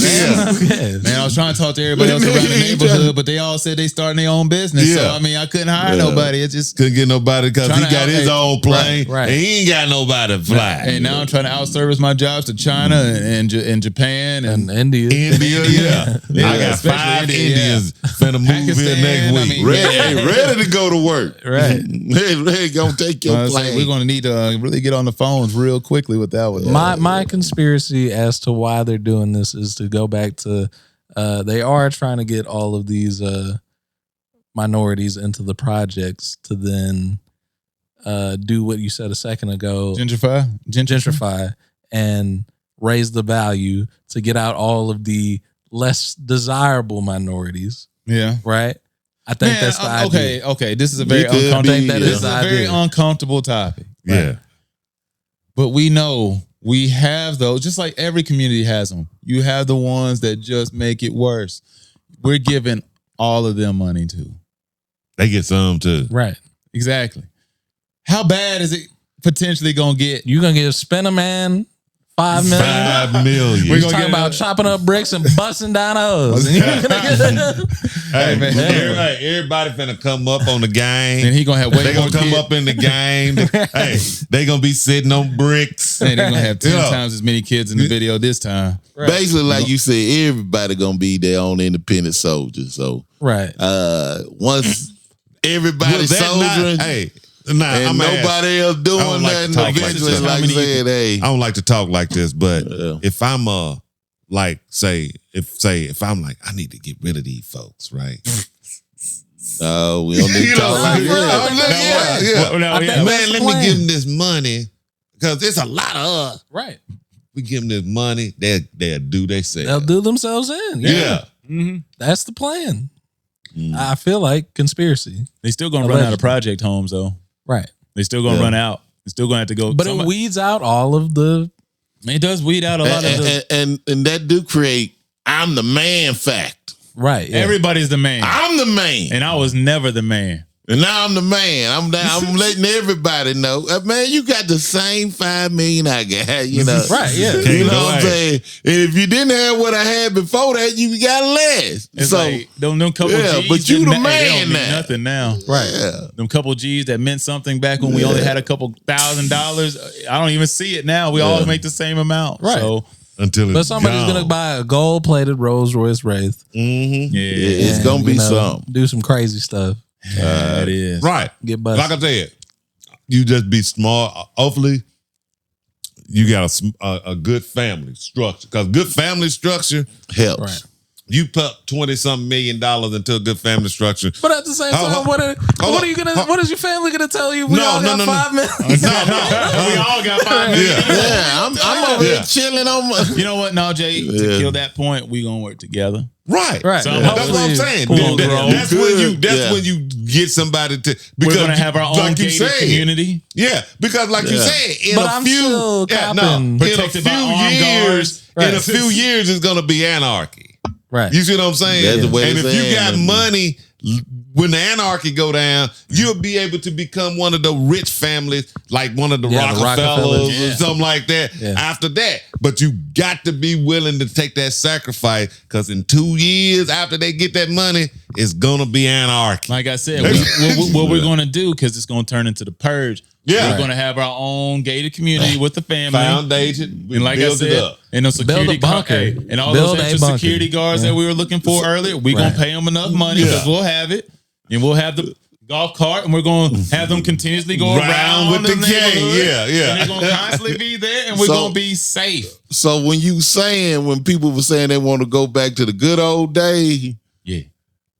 this Segregation. past the good old days. This is That's back in ancient times, ain't it? Gentrification We and getting segregation. up and got the Right, yeah. Sending booby that's traps. that's gonna be called the haves and the have-nots. That's Right, straight yeah, that's up. gonna go back to the rich and the poor. That's what that rich moment's and gonna the be poor. called haves and have-nots. And can you survive? That's Cause, it. I'm I mean, telling you, It's not gonna be any different than with the rich whites and the poor whites. right. Poor anything and rich anything. Anything go through. It's just gonna be the same. At some point in Right. time, we all kill each other anyway. So I mean, we all do the same terrible things. Sometimes at a different rate, but it just But depends. I will say this: if somehow I was able to gain $5 million, the whole family plan sounds great, but y'all can't stop me from copping at least a Super or something like that. I got to one time just to say I did it. Oh no, Hey, look, You gotta have a Toyota Supra. Yeah, I know. I can get me one. Hey, I might have about then 3. he gonna be like, okay, I said I had to have one, but I need one of each color. right.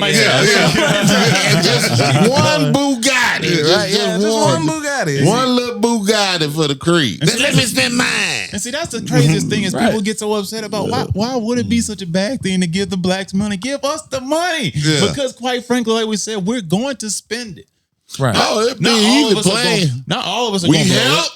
Y'all gave back. But I'm just saying, you know how many businesses that are failing would probably love for us to have a lot of money right now? Be like, man, they can save us. He can just say, came and bought my And business. then he bought us out. We good. That's it. So got my money out. Bugatti would be booming if they Bugatti or Lamborghini or Ferrari. Everybody any of those had brands. one. Yeah. You Right. get Not you one. everybody, Let me but get a one. lot. I ain't get One out of I'm just 32. saying. Yeah, one But out of 32, which is crazy. Yeah, 1 out of 32 gonna go get a Lambo. Right. You know, and a lot of them, like I said, 32 of us gonna do the right thing. You know, but 1 out of 32 do crazy in the midst of gonna be of what higher it than is. that, That's a lot of folks. I don't know if I can go You know 1 what I'm out of saying? 30. I say Yeah. 1 out of like 15. Yeah, it's like 1 out of 10. Because I do know One out of- hey, I do one know out of more to three. do the right thing than do the wrong thing. 1 out of 3. and this is completely Third random. one finna get rolled up. But in when I the- think about it, this is out there. But like, okay, I was thinking Kamala Harris showed up here in Nashville. Right.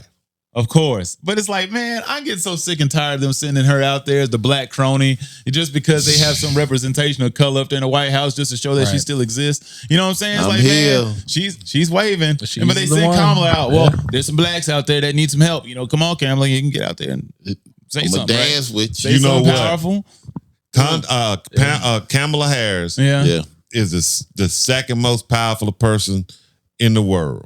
We say that. No, she is. The world. No, in the world. not now. Because Yes, she is. Okay, when we say world, With this the ain't even- world. Like She when ain't we even say the second world, most powerful person No, no, in no. America, Greg. No, no, what she are you is. talking about? No, like she's when we not. talking She's about the vice president. I know, but she's still the we're president talking. isn't I don't even the know most how much- powerful No, guy what in we're America. talking about is president isn't the most in powerful guy in generalities America. Yeah. of the position that he holds. She ain't and lying. she holds. if you talking about the very baseline generality of it, yeah. yeah. But He the any- president, she the vice president. That means one and she two. I mean, yeah, if we're one going by move away from being Being the in most powerful charge. person, the head lady in charge. But my point being is, I like Condoleezza Rice as more of a person that we look to who holds more You don't ever see Kamala.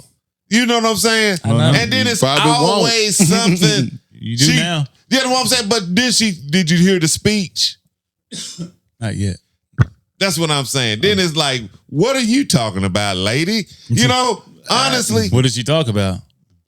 like, You she know what? can't do the thing. I'll pull like, a little bit of the clip. you have to pull some of it up. She can't, like I said, as vice president of the United States, there's like we was talking about diplomacy and certain ways to act and certain ways. It's just like certain things you can't say. And then if you ain't getting that cheer, it's going to come off a little bit wrong, even worse. Yeah. You know what Yeah. I'm saying? Mm-hmm. They're like, It's just listen she to don't it. do it, do she? She ain't She don't moving do on it. She She ain't don't there. motivate. But they Yeah, always she send don't her do somewhere it. black, or like in Ghana. I Yeah. mean, of You know what I'm course, saying? man. They sent her out to Ghana. Why when would they you started, not? When they And put then they were killing folk when she left, right? I mean, well, yeah, they put the ban on the LGBTQ plus, IAA, whatever. You know what I'm saying? So they put the ban on those people, basically condemning them to death, which is, look, that's terrible. Well, but I'm just saying that. but that's another Yeah, country. that's another country and we can't control that. But it's like, Man, they be why, tripping. and see, that's the issue.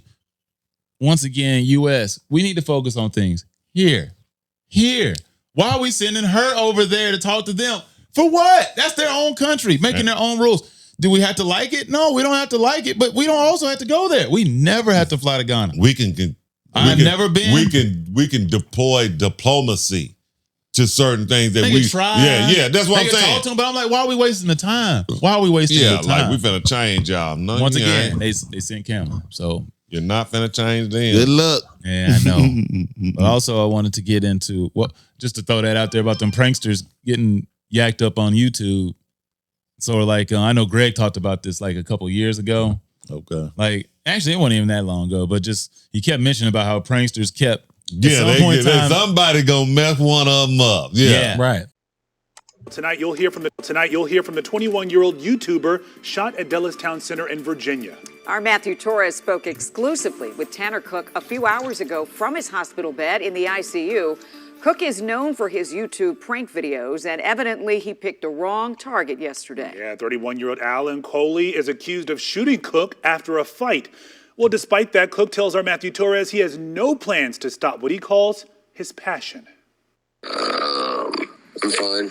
Tonight, Tanner Cook giving WSA9 an update from his hospital bed in the ICU, with his mother right by his side. This 21-year-old expected to make a full recovery after being critically shot in the stomach inside the Dulles Town Center food court Sunday. Just keep God first. Cook is a content creator for his YouTube page, Classified Goons, racking up more than 38,000 subscribers. He's not with you? No, he's not with me. You can't be in here recording. He says he was recording a video playing jokes with the man accused of pulling the trigger, 31-year-old Alan Coley. This witness capturing the moment deputies arrested Coley, who is now facing felony charges including aggravated malicious wounding. I was just playing a prank, a simple practical joke, and the guy didn't take it very well and shot me. Officials say it appears the two did not know each other before the incident, the shooting causing panic among mallgoers. Obviously, we're all having a pretty rough time with it, but we believe that he's going to be fine. He's going to pull through. And Tonight, Cook's family says while it's scary, they're confident he will bounce back because of their faith in God. fear running in and out, but we live on faith and not fears. And even after being shot, Cook says he plans to continue making videos because it's his passion. Now giving this simple statement to the community. Just stay safe out there. To be clear, the Loudoun County Sheriff's Office is still investigating. And one's in the hospital. I don't know if he's at the hospital yet, but he got shot the shit out of. Excuse me. Yeah. And it was like after the prank. It went right. Like I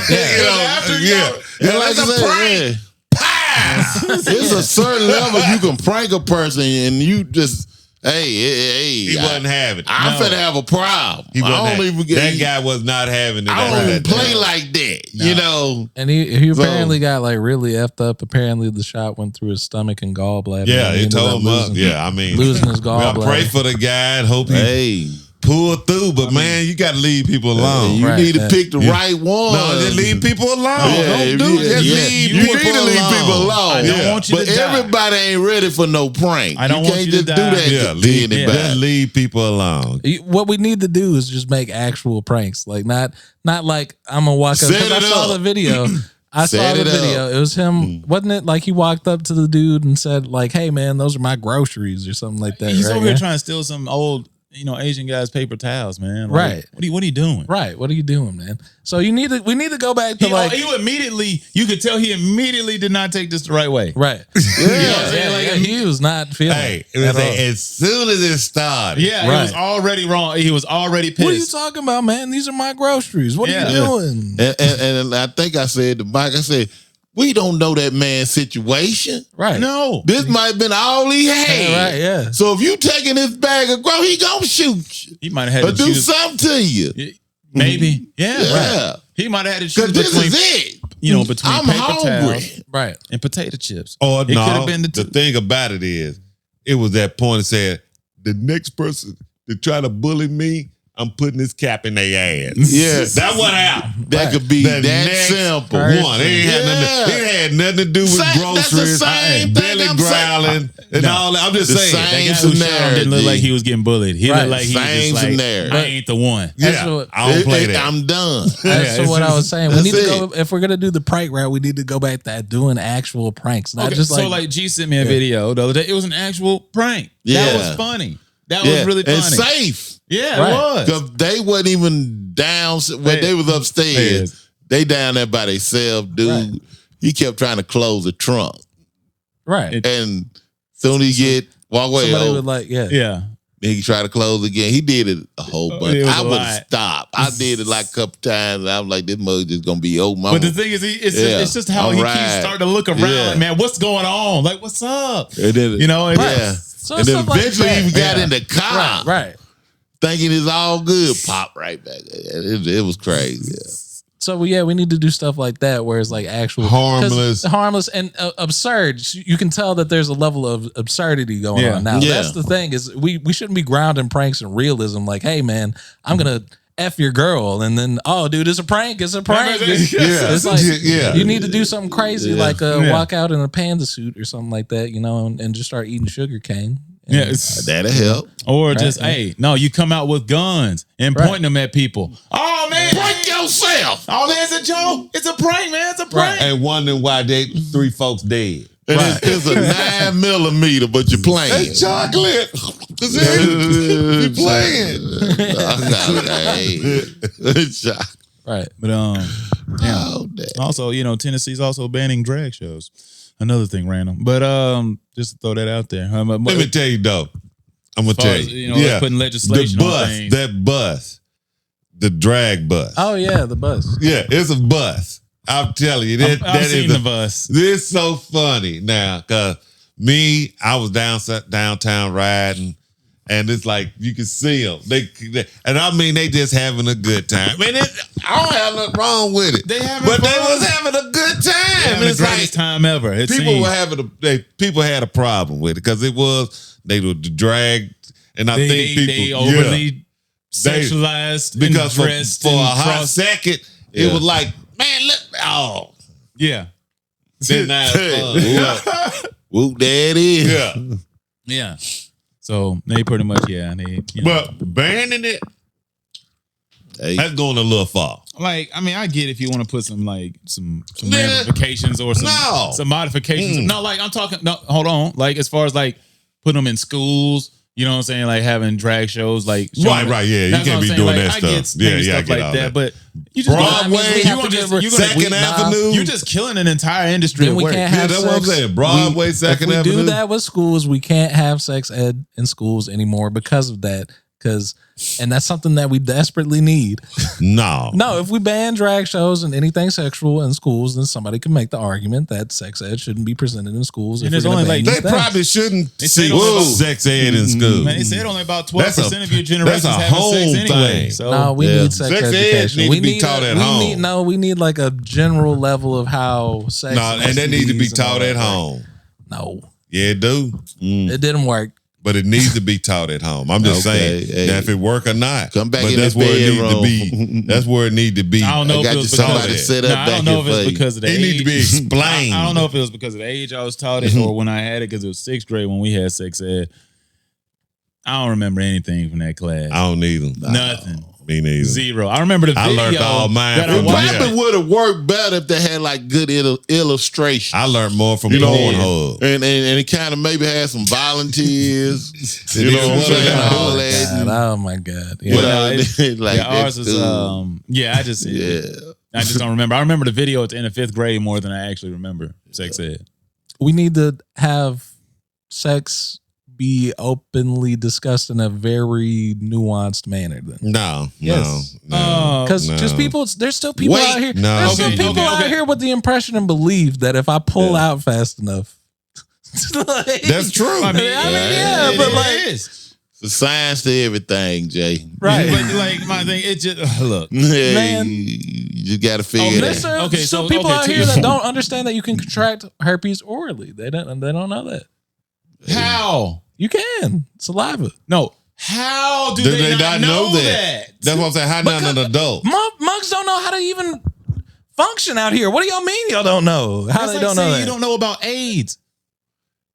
Bro, there are people out here who do not know a damn thing but how to do moonshine and go hunt raccoons.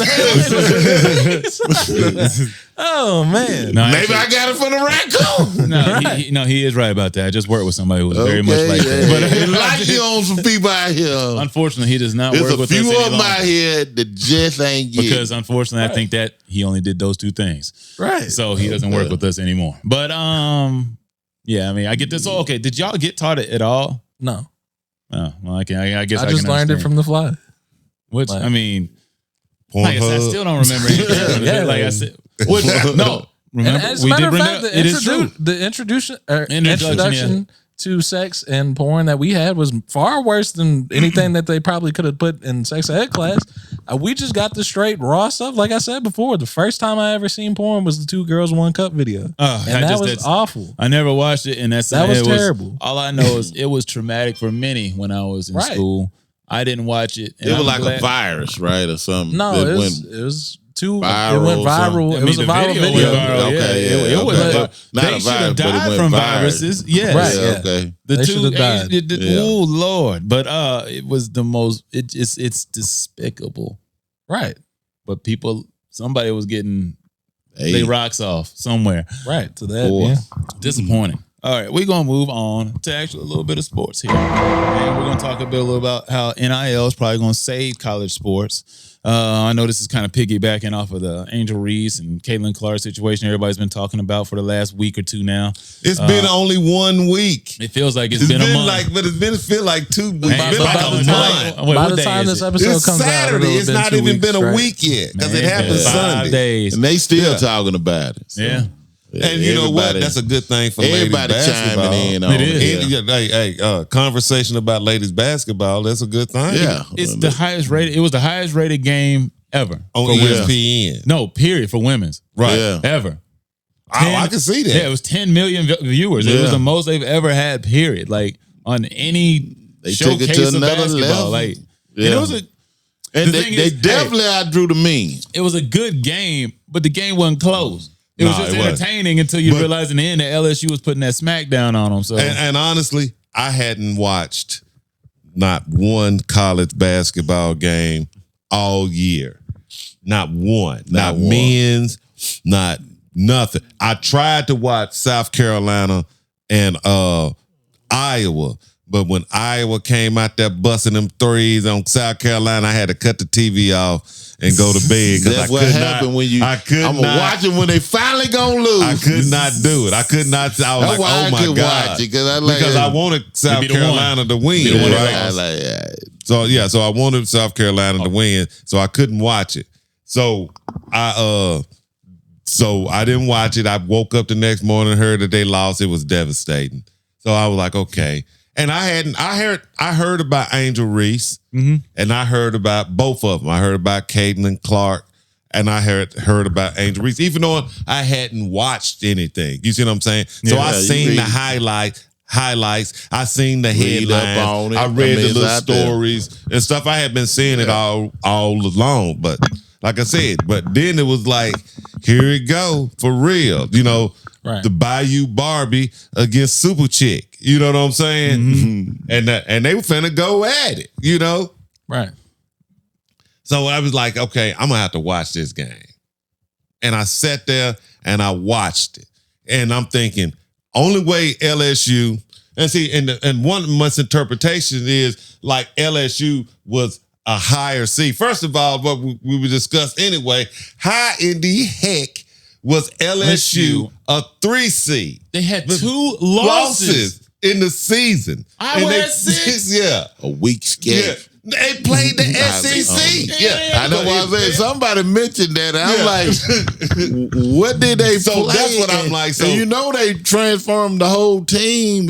They got rid of a lot of players. This was a different team. At the end of the season, they had a 33-2 record. Yeah. And when they made that dang on bracket, I still can't understand how they ended up as a 3rd seed. I don't see that just because I'm looking at what's happening. And the record itself.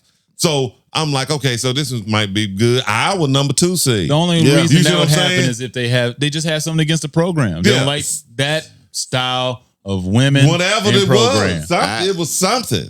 Because I didn't get that. And so, like I said, so I'm like, okay. Didn't make much sense. The girl, Caitlin, she done went off against South Carolina. She done went off every game in the tournament. She done went off. That's what I'm saying. She done went off against my girls at South Carolina. So I'm thinking, oh man, I'm finna have to watch this game.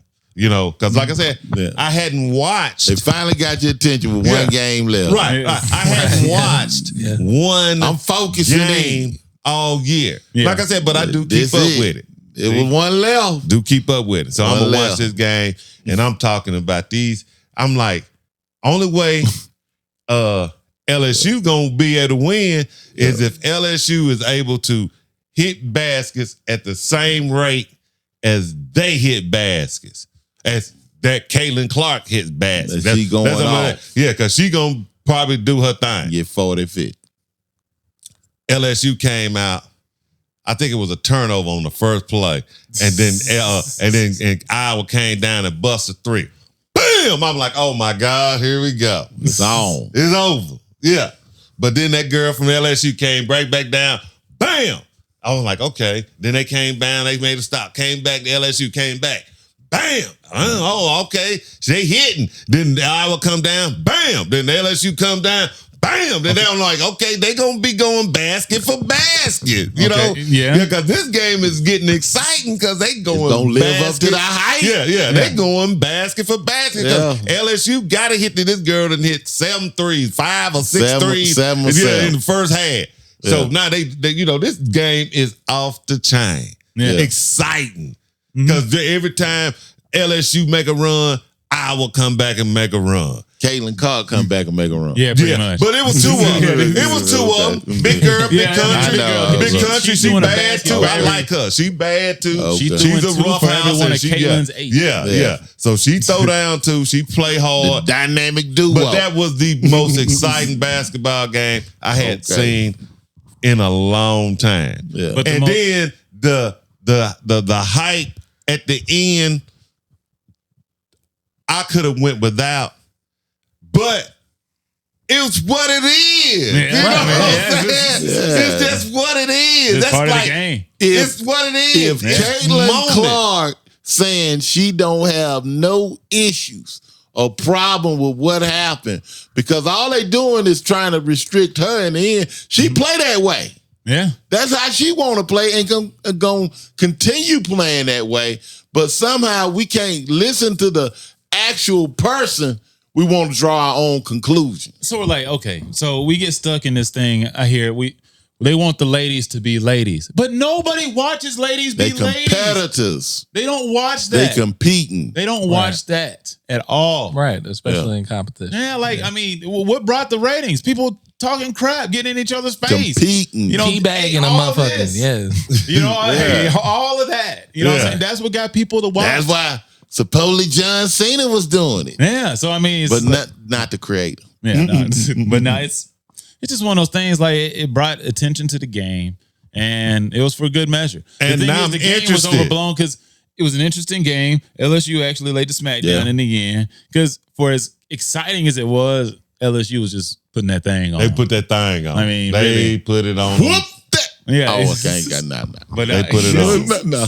But it was. That's what it. But it turned out still to be was like that in the end. exciting. It was. That was exciting. And you know what? Like you say, now it's like Angel Reese and both of them can say, you know what?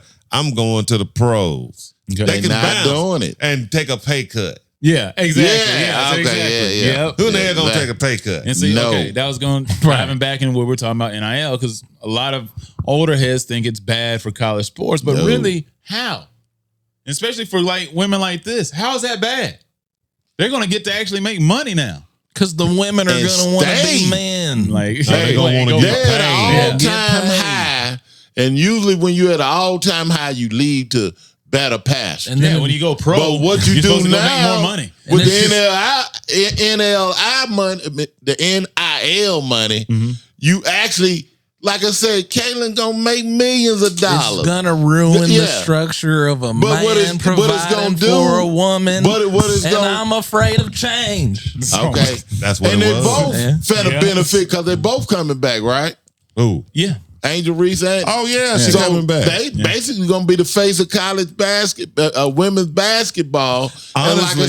said, probably get all kinds of sponsorships. Honestly, People willing to get behind them and put money. And like I said, Right. I would ride this shit till it fall off. Right. Because once you leave college, like you say, it's gonna be a pay cut unless you want to go across seas and play. you finna have to play all year round. Yeah. But not what I'm saying. gonna ride is, this- actually, yeah. the women's college game is probably at one of his biggest peaks because it does have a lot of different women that's going to be the face of it. Yeah, Caitlin Clark and Angel Reese is going to be the two big faces. Yeah. But they got a group of faces. Oh yeah, they got Well, a these lot girls of women that can play. Well, and They you can know what? play, yeah. But you know what?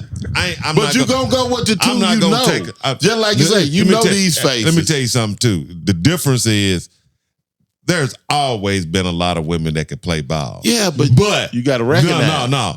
But these women are sexy. That's the other thing. Yeah. They very that helps too. sexy. Yeah, That does help. Huh? that helps. I'm just saying. But That helps. hey, they were saying it themselves. Well, we used to just come out and Man, now these girls got stylists and everything before they come out. The girls get as dolled up as they can to go play basketball, except for a few. Yeah. Some they really are. Some of the ones that's gonna be the ones that's gonna be them ones, they gonna come out on the court with their stuff right. They gonna have their stuff right.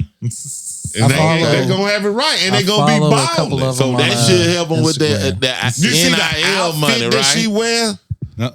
That is one of the most sexiest basketball uniforms I've seen on a woman. She look like FloJo They all out trying to there. like Sha'Carri Richardson out there. I mean, Yeah, that's what I'm saying. She looked just like that FloJo-ish, you know? But the basketball uniform. Shout out to Satu Sabali. I hope I pronounced your name correctly. Who? She's a WNBA star. You can't tell me that ain't phenomenal. She's cute. Now, what cute. does she get? Show her in her other way. There you go. Let's see. But is she a boy? No. She a boy, girl? She's a woman. Pure woman. I was about to say I needed another photo. I was like, Yeah. first of all, there's quite a few of them. Mm-hmm. No, there's. But what I'm saying is, the league has what I'm saying start is selling now, sex appeal. Yeah, that's what I'm saying. They are starting to sell sex appeal. But unfortunately, half of them sleep with each other. So, Right. I mean, Oh Lord. Yeah. That's the sad But part. that is art. I mean, art. It is that's art. It's art. Art. That's what Greg said. Art. We'll art. put it under art. Under arch. But no, I think that's a really good thing, though. I mean, I think it's going to help, especially even when it comes to college football, basketball, like even on the men's side, it's going to help. And goes back, like you said, if it was going to hurt the sport, that means you wouldn't have them there. So the thing is, especially in college basketball, you have people leaving all the time. You know, 1 year, one and done. Now with this money being available, you have guys announcing immediately, I'm either transferring or I'm staying at my own school. Yeah. They not immediately jumping to the NBA because, like I said, it's money to be made in college now. Not that some of them wasn't already making money, but that was something else. But at the end of the day, you are allotted a new form of money. And I guess you have a value placed on you coming out of high school. And then I guess depending on your play, it could elevate. Let me ask you a question. If you a second round pick, right? Wouldn't you just kind of like in basketball? Okay. Isn't it just best to stay in college? Yeah, if you're the money is if you're a second round pick, is non-guaranteed. Yeah, right. But if what I'm saying is, if you're a second round pick in a lottery, second round pick, you could probably gonna make just as much money on the NIL. That means you real good. You see what I'm saying? Yeah. And your money guaranteed. You able to make a transfer to put your abilities on the market. Say, because if you're a second round pick, you high up there, right? Now they can elevate to a first if you stay in college a year or two. No, probably it's gonna go down. No, it actually can elevate. You better be. Some of them are wrong. They more ready to Greg. They elevated. You go up in basketball. Yeah, because you're ready to play now. Most of them go to. You're thinking of later players. A lot of dudes who go pro early screw up and go in the second round because they should have waited. That's what happens to a lot of those dudes in the second round. League or G League or across seed. No, they go get paid. The truth of the matter is, most of the dudes who go in the second round that went to school and stayed, they pan out.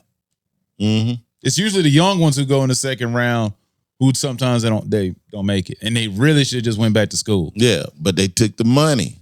But now they don't have to. They took the opportunity to get some money. I mean, but what I'm saying, I need the money now. The opportunity that they got right now wasn't presented to them. So now they have a way to make that money. So that's what I'm saying. So a lot of them are exercising their right. Basketball so they by allowing people to stay into the game. Yeah, and it's deep. It's just not a lot of spots available. In the pros, man. Yeah, it is very competitive. So when you jump in there, don't think your age is a number that's going to allow you to be in the league for a long time. You can be up and down because at the end of the day, They gonna play the best player. So do you think you can win in college by taking like 2 or 3 good high school players over 2 or 3 good sophomore transfers? I would go with the transfer, and then some of it depends on the level of talent you talking about coming out of high school too. You think Kentucky gonna be good this year? I think they should. They supposed to get 5. Yeah. They supposed to be doing they that are thing getting again. legitimate talent. Hold up. Now, do that talent gel together, play together, They've been having work legitimate together? talent. I'm Kentucky saying, flooded but that's the league key. in pros. That's the key. They can have this talent, but if they don't play together like these 3 transferred with 2 established starters on a team, they gonna get beat. Because they always have. Yeah, right. That's what my whole point is. Yeah. Kentucky only Kentucky won one national championship in 20 years. Yeah, we take L's in the In tournament. 20 years, and they was the king of the one and dones. And then they kept staying. They stayed with 3 or 4 every year getting drafted every year. And you create a problem here. Once you bring in 3, 4, or 5 5-star players, who's not the man? And how many national championships did Duke win once they said we finna start doing it? 1, 2? I think 1 maybe. If. Yeah. I'd have to look. I don't even know if they won. Because Duke seemed like Duke said we finna start going to get these one and doneers. Yeah. And they just made good runs. And that's what it was I for a don't minute. remember them winning. That you That's what take I'm the saying. best I high was school thinking players 1. and you make that run. UConn, you keep winning. Yeah, and they keep having 3 juniors and 2 seniors. Yeah. And that's how you win. Yeah, veteran players win in Florida college. Atlantic. That's my whole point. So if you a coach and you finna build a team, and like you say, yeah, you could go get 2. You could build your team. You could say 2 freshman All-Americans want to come in and play. But how long do they want to stay? Yeah, 2 up. But you can go get 3. You know these dudes I'm go in the getting the second round. transfers. He already answered this. He's already I'm answered getting the this. transfers because, like I say, even with the high school guy, you have talent, but you don't necessarily know what level of maturity. Can they make the adjustment? And that body how ain't much ready. they go? And that's what I'm saying. So I'm up, yeah. And like they said, They're not it's a totally difference ready between sometimes. 18-year-olds playing against 23-year-olds. Yeah.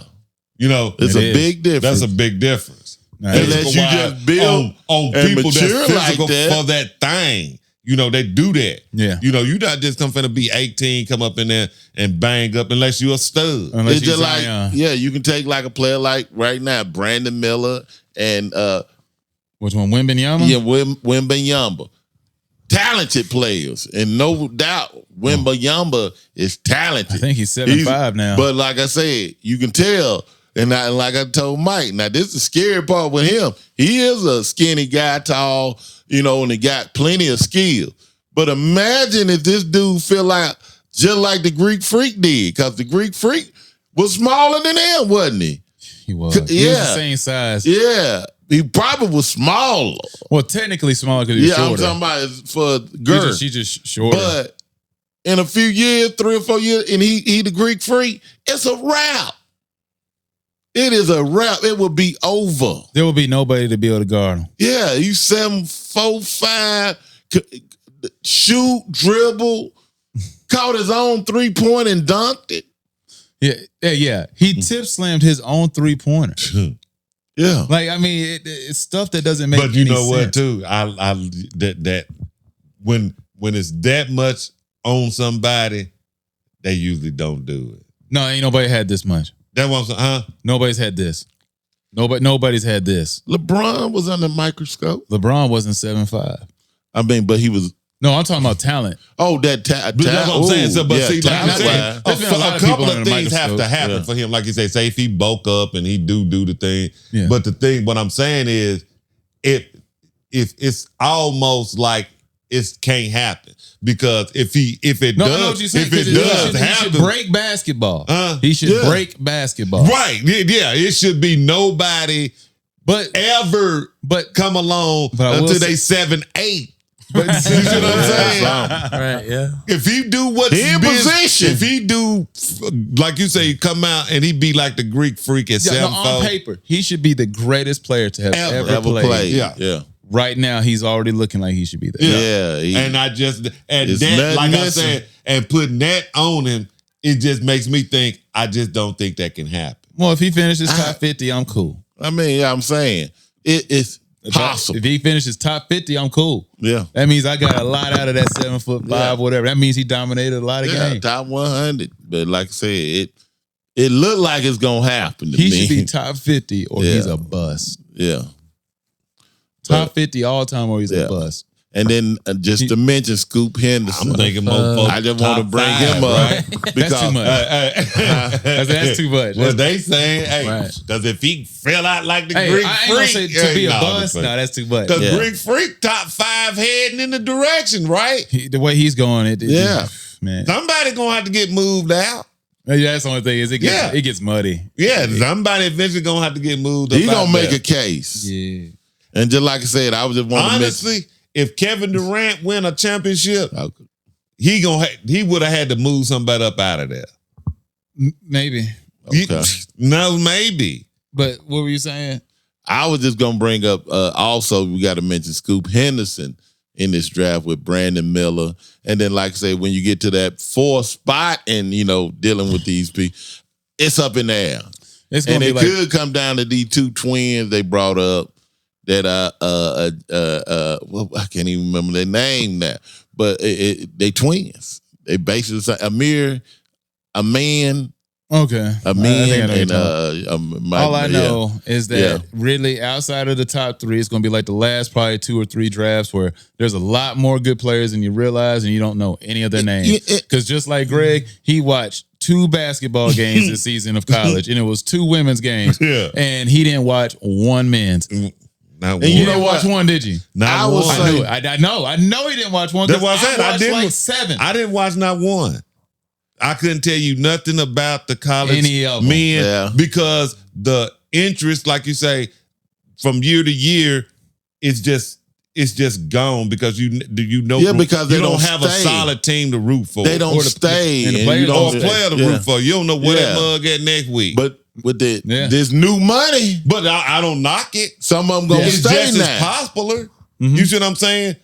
What it does is kind of balances the playing field. I'm pretty sure. Can you be seen it? Can you see? Can you big see strong the teams, the big Dukes and all them and all that. Yeah. That was a refreshing not to see Duke, North Carolina, and Kentucky not up in, it's something It was new. showing you what can actually happen when you go off potential against actually a good team.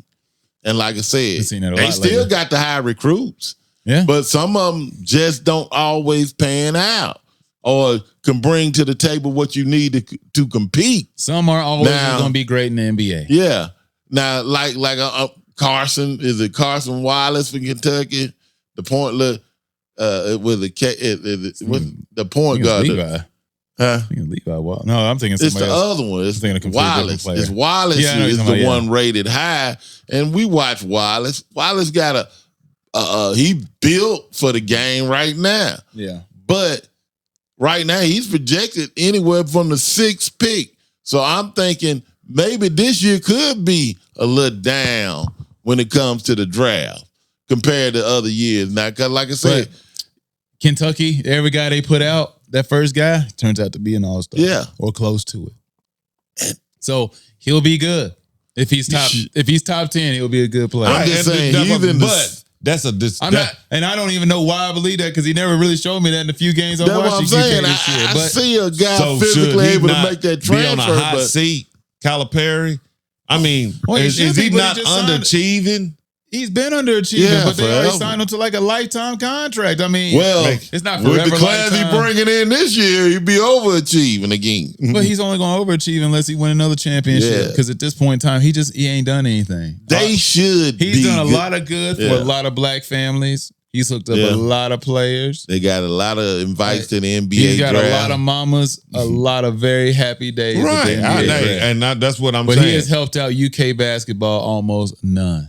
now. They, like I said, The only thing he do is keep them a full gym. And that's it. They keep a full gym. They win a conference tournament every now and then. They play some good basketball. You know, they got some pros. They have the people in the audience, the comeback players. Because if you got pros just sitting around your program all the time, it's a thriving program. Yeah, that's a they got when it people comes that put to money actually back winning up national Kentucky championship. basketball. But it has been a successful program. Yeah, it has. They put that money in it. All right. And we are back, and we're going to go ahead and dive into a segment of Explain This, where we have went through a couple music videos that we wanted to talk about, and I guess we'll play a couple clips from those, and then we'll just react to it afterwards. Big money, big money, big money, big money. Hey, hey, hey. Hey, you got big money, you got fancy cars, everybody know you. It's like you a trap star, you're breaking down bricks, chopping up O's, breaking down bricks, chopping up O's. You got big money, you drive fancy cars, everybody know you. It's like you a trap star, you're breaking down bricks, chopping up O's, breaking down bricks, chopping up O's. Got the arm and hammer, but you ain't working with no nails. You cook the cake, now you straight catching sales. You break down bricks, call you devilish man. You got a chunk, now they popping rubber bands. You pack heat, just like Dwayne Wade. Breaking down bricks, chopping up O's. You got big money, you drive fancy cars, everybody know you. It's like you a trap star, you breaking down bricks, chopping up O's. Breaking down bricks, chopping up O's. You go to the club, you never wait in line, cause everybody know you. It's like you a trap star, you breaking down bricks, chopping up O's. Breaking down bricks, chopping up O's. You got big money, you drive fancy cars, everybody know you. It's like you a trap star, you breaking down bricks, chopping up O's. Breaking down bricks, chopping up O's. All right, so after seeing the Spider-Man video, there's a lot to digest there.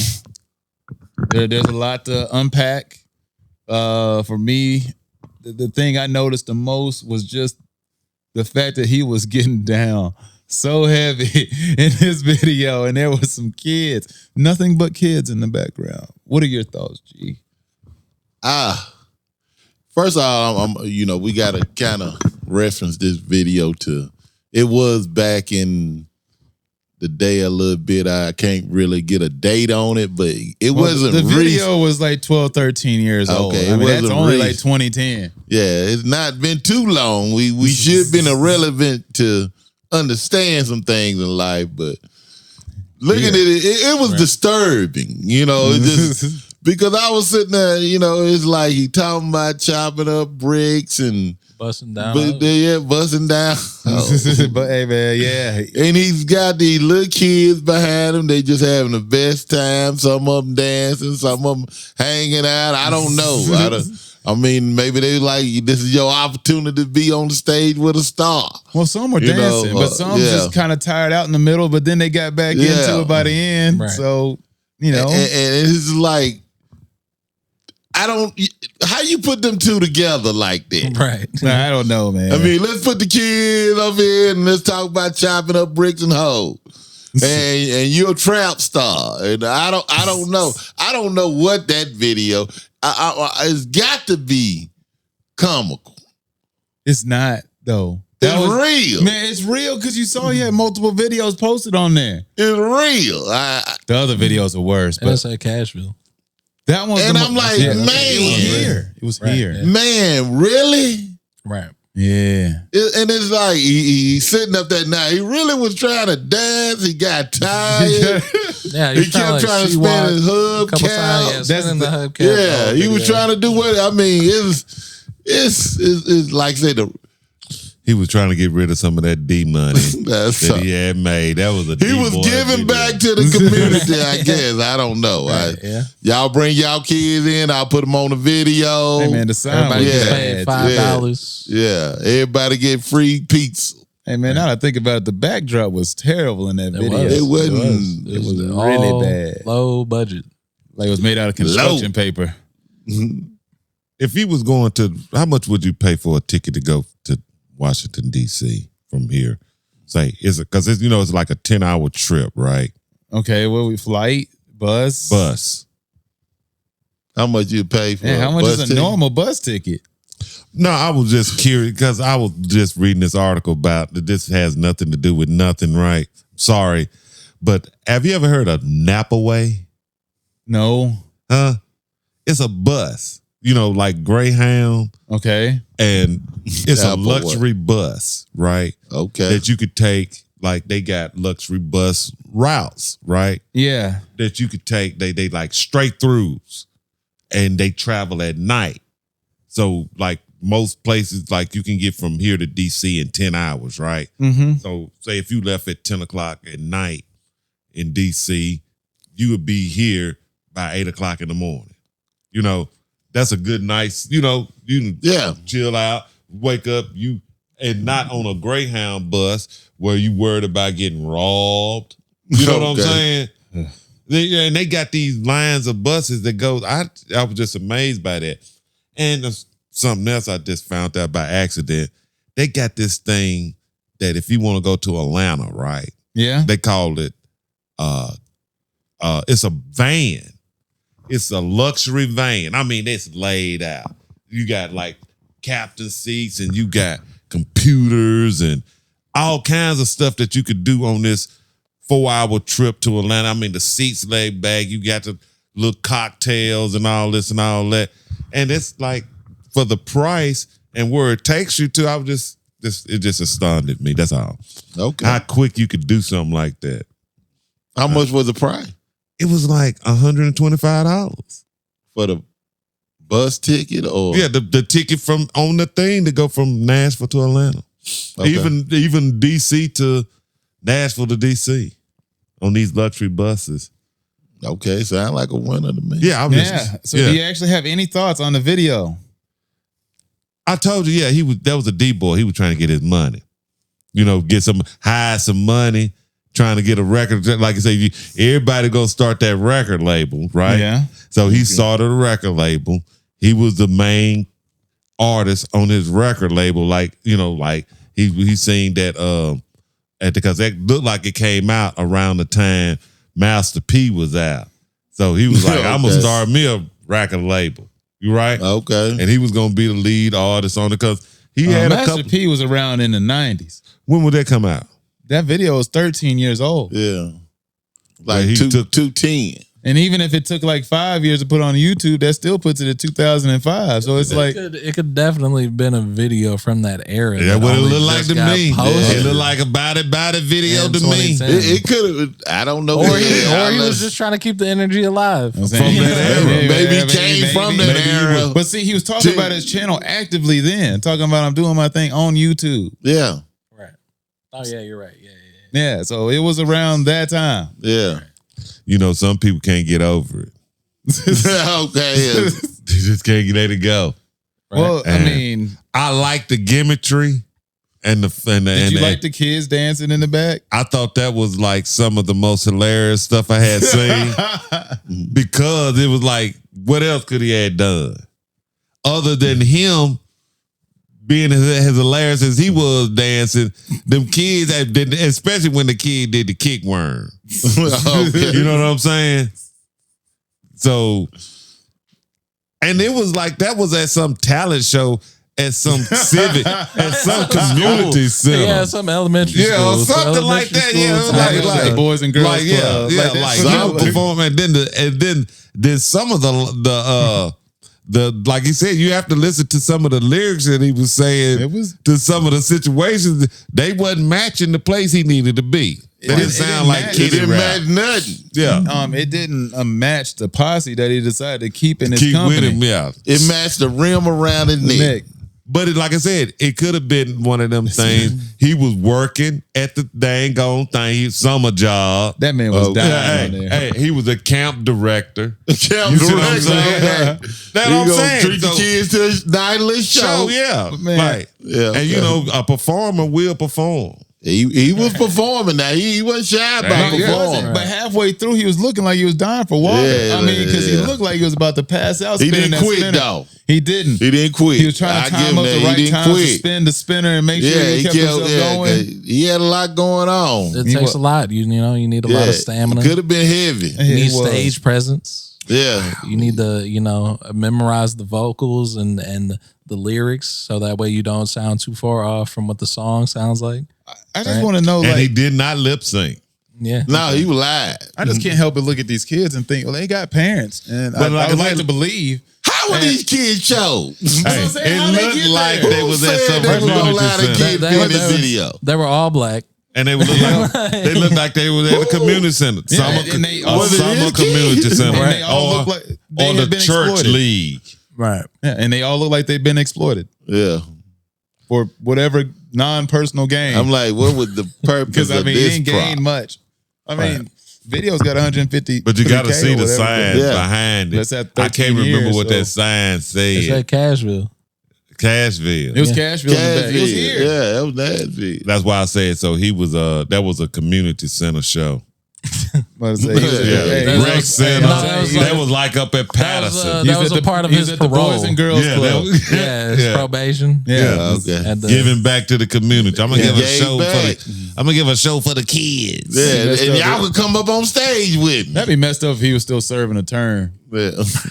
But man, no. But actually, the next video of his was worse with that woman though. Ooh, Hey, I'm not trying to judge, but Yeah. Oh. let's just say she didn't match some of the other music videos we have seen. So, Quisha.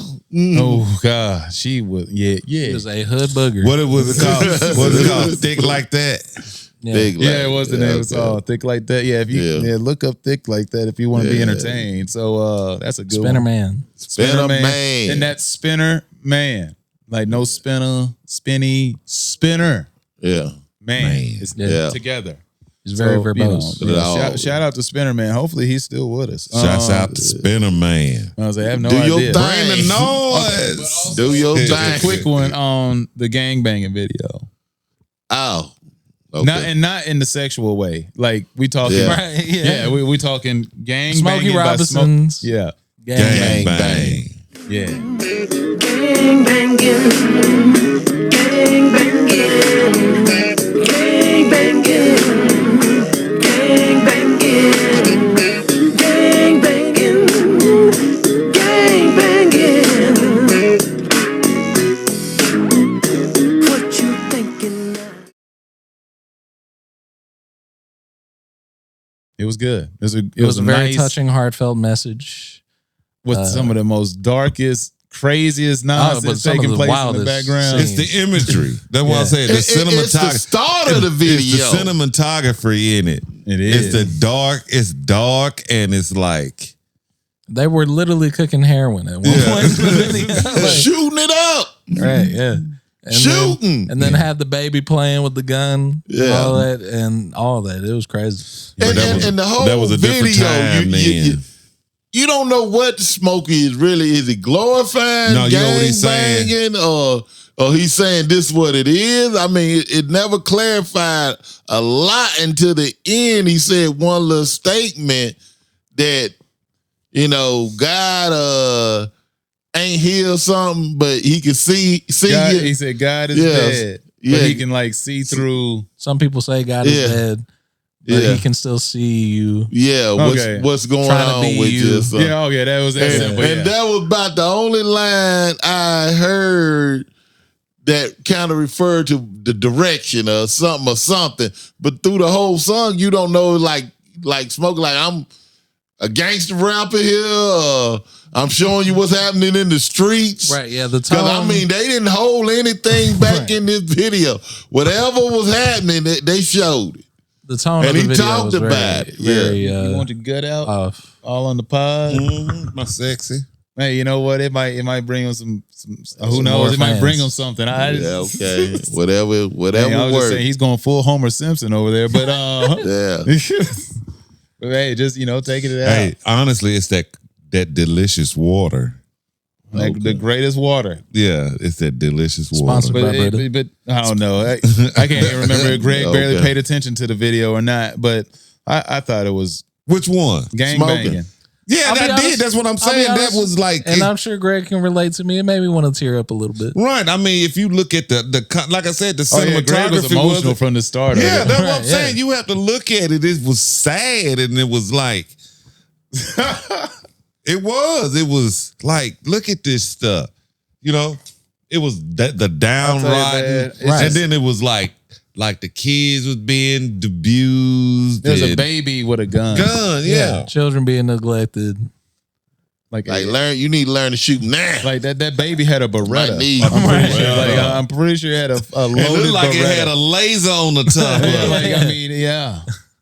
Like this thing was smuggled in. So that was It's probably, hopefully, a fake gun.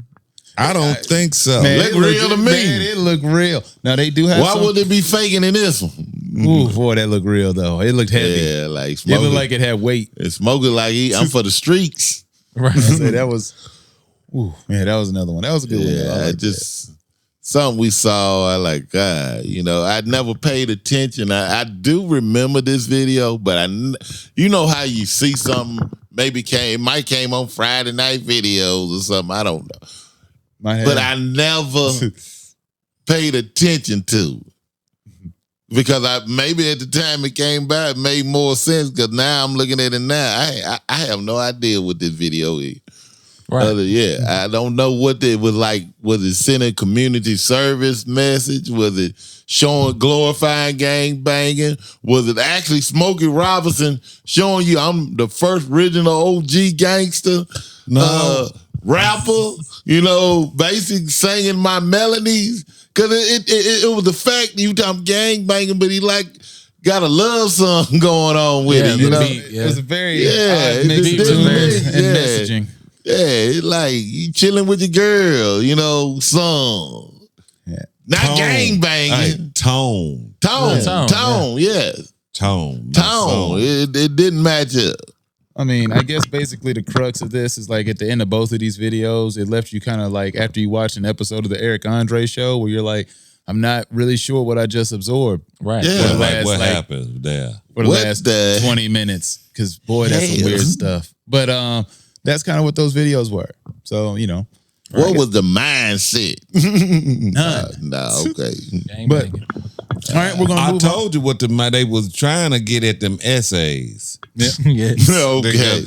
That's what it look like to me. Right. Like he got mad at the essays. I'm gonna show them they the gang bangers. What's Florida the water?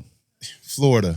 Yeah. Since we're talking about gang banging, this is a real gang banging video. Right here. Okay. Why do you say it like that? Like what? Florida, though. Florida? Florida. It's Florida. Just say Florida. Yeah, that Oh, just say flow ride. be better with that one. Say flow ride. It's Florida. You never say it like that. He's saying Florida. You're saying Florida. He's saying Florida, though. It's Florida, ain't it? How Yeah, how you that say is it? right. If you ever You say try, it like that, try to slow down on that one, you know. It's Florida. Forget it, Miami. Yeah, don't worry. So we're gonna move on to a segment of Would You Rather. So we got one on the docket today, and it was one we had in store about a week or two ago, but we hadn't came around to it. And this one is: Would you rather live with rats or roaches? Both of them infested. Rat infested home, roach infested home. What would you rather choose? I want Okay, hold snakes on, and dogs. stop. See, now I got to understand what's rat infested mean, because see, rat infested means running through the walls. Yes. Not all out on the floor, and I kind of step All the over. time. Potentially, yes. Yeah. I can't do it. But roaches, I couldn't do that neither. but you got to pick. Would you rather? You had to pick one.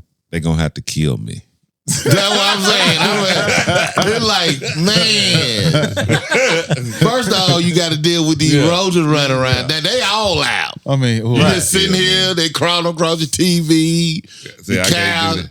But I would I can't probably be do able that. to deal with the The roaches a little bit. rats. No, The rats. no, Rats, rats kinda got like you say. rabies. But they not and if all they running around, but they not always out you can like beat that. up a rat. You can beat up They'll rats. creep out on you every now You and can then. beat up infested. Roaches, That's what I'm saying. Roaches Yeah, infested. Great, so damn. roaches could just be quiet. You can't Yeah, you sit just down laying in anywhere. bed and they And you roll can't it. sit down with rats Can't do on the couch neither.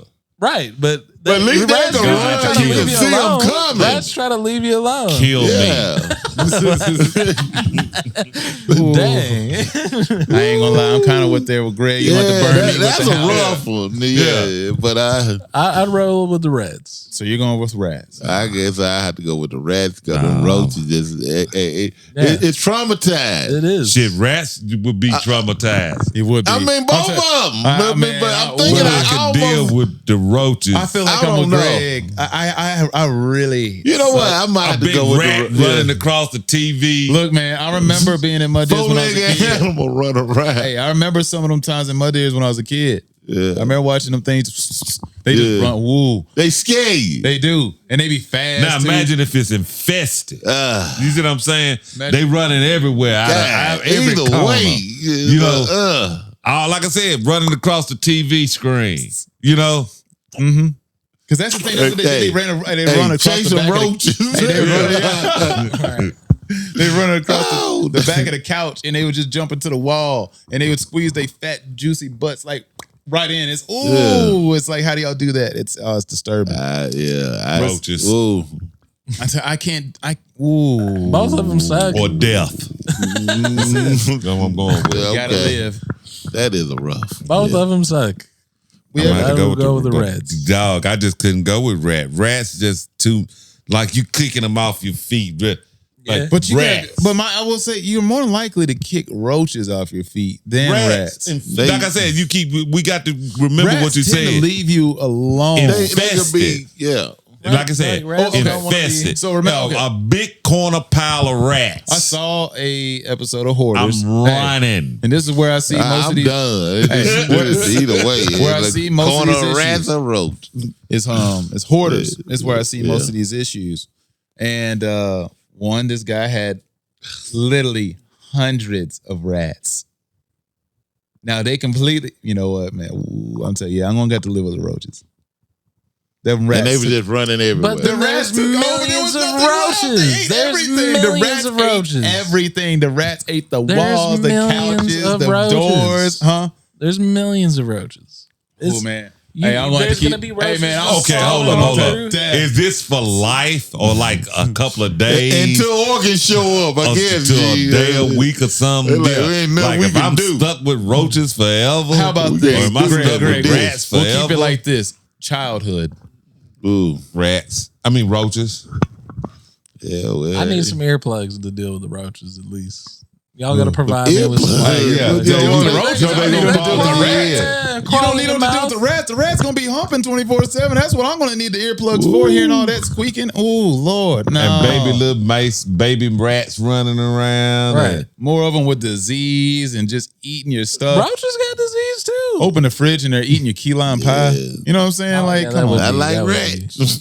Or it's better than to have all the roaches on top of the key lime pie. Look like a dang on pecan pie. Just all chilling on the pie. The raisin bran. Right. You open it up, I'm going to give me a nice little bowl of raisin bran. And the raisins take off. They just start running. Right. Here's what I do in that case. Damn. I'm gonna just leave something Guess out. I'll be having in the middle. bran today. Don't know if they're raisins or not. I'm gonna leave something out in the middle of the floor and let them all gather around the thing that I left out, and then just kind of hope that they leave me alone. You gonna feed them.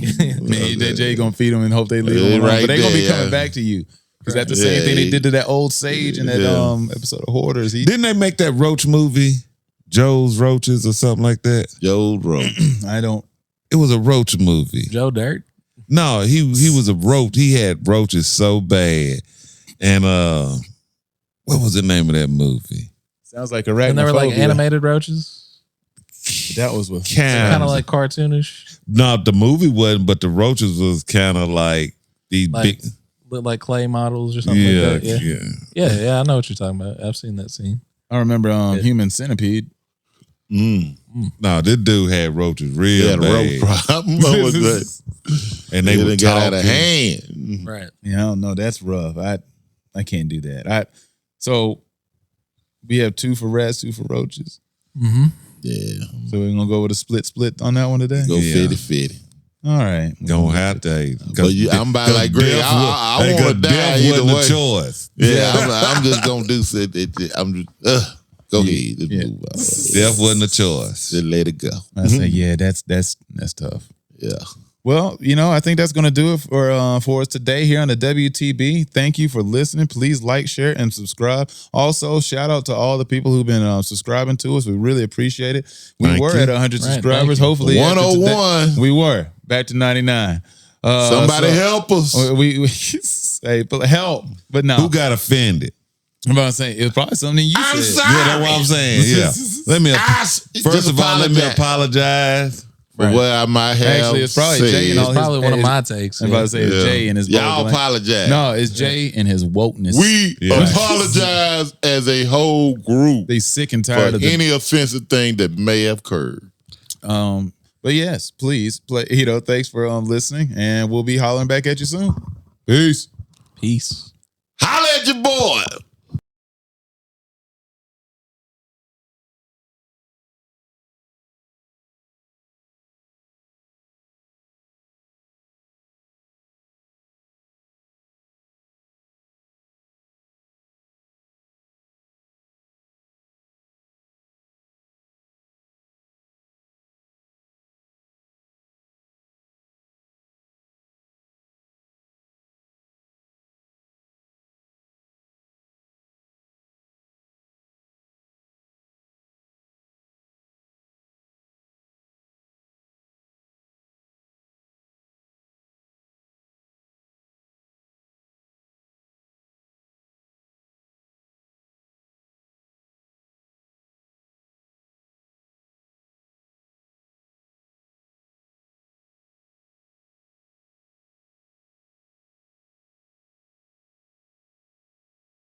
Thanks for watching.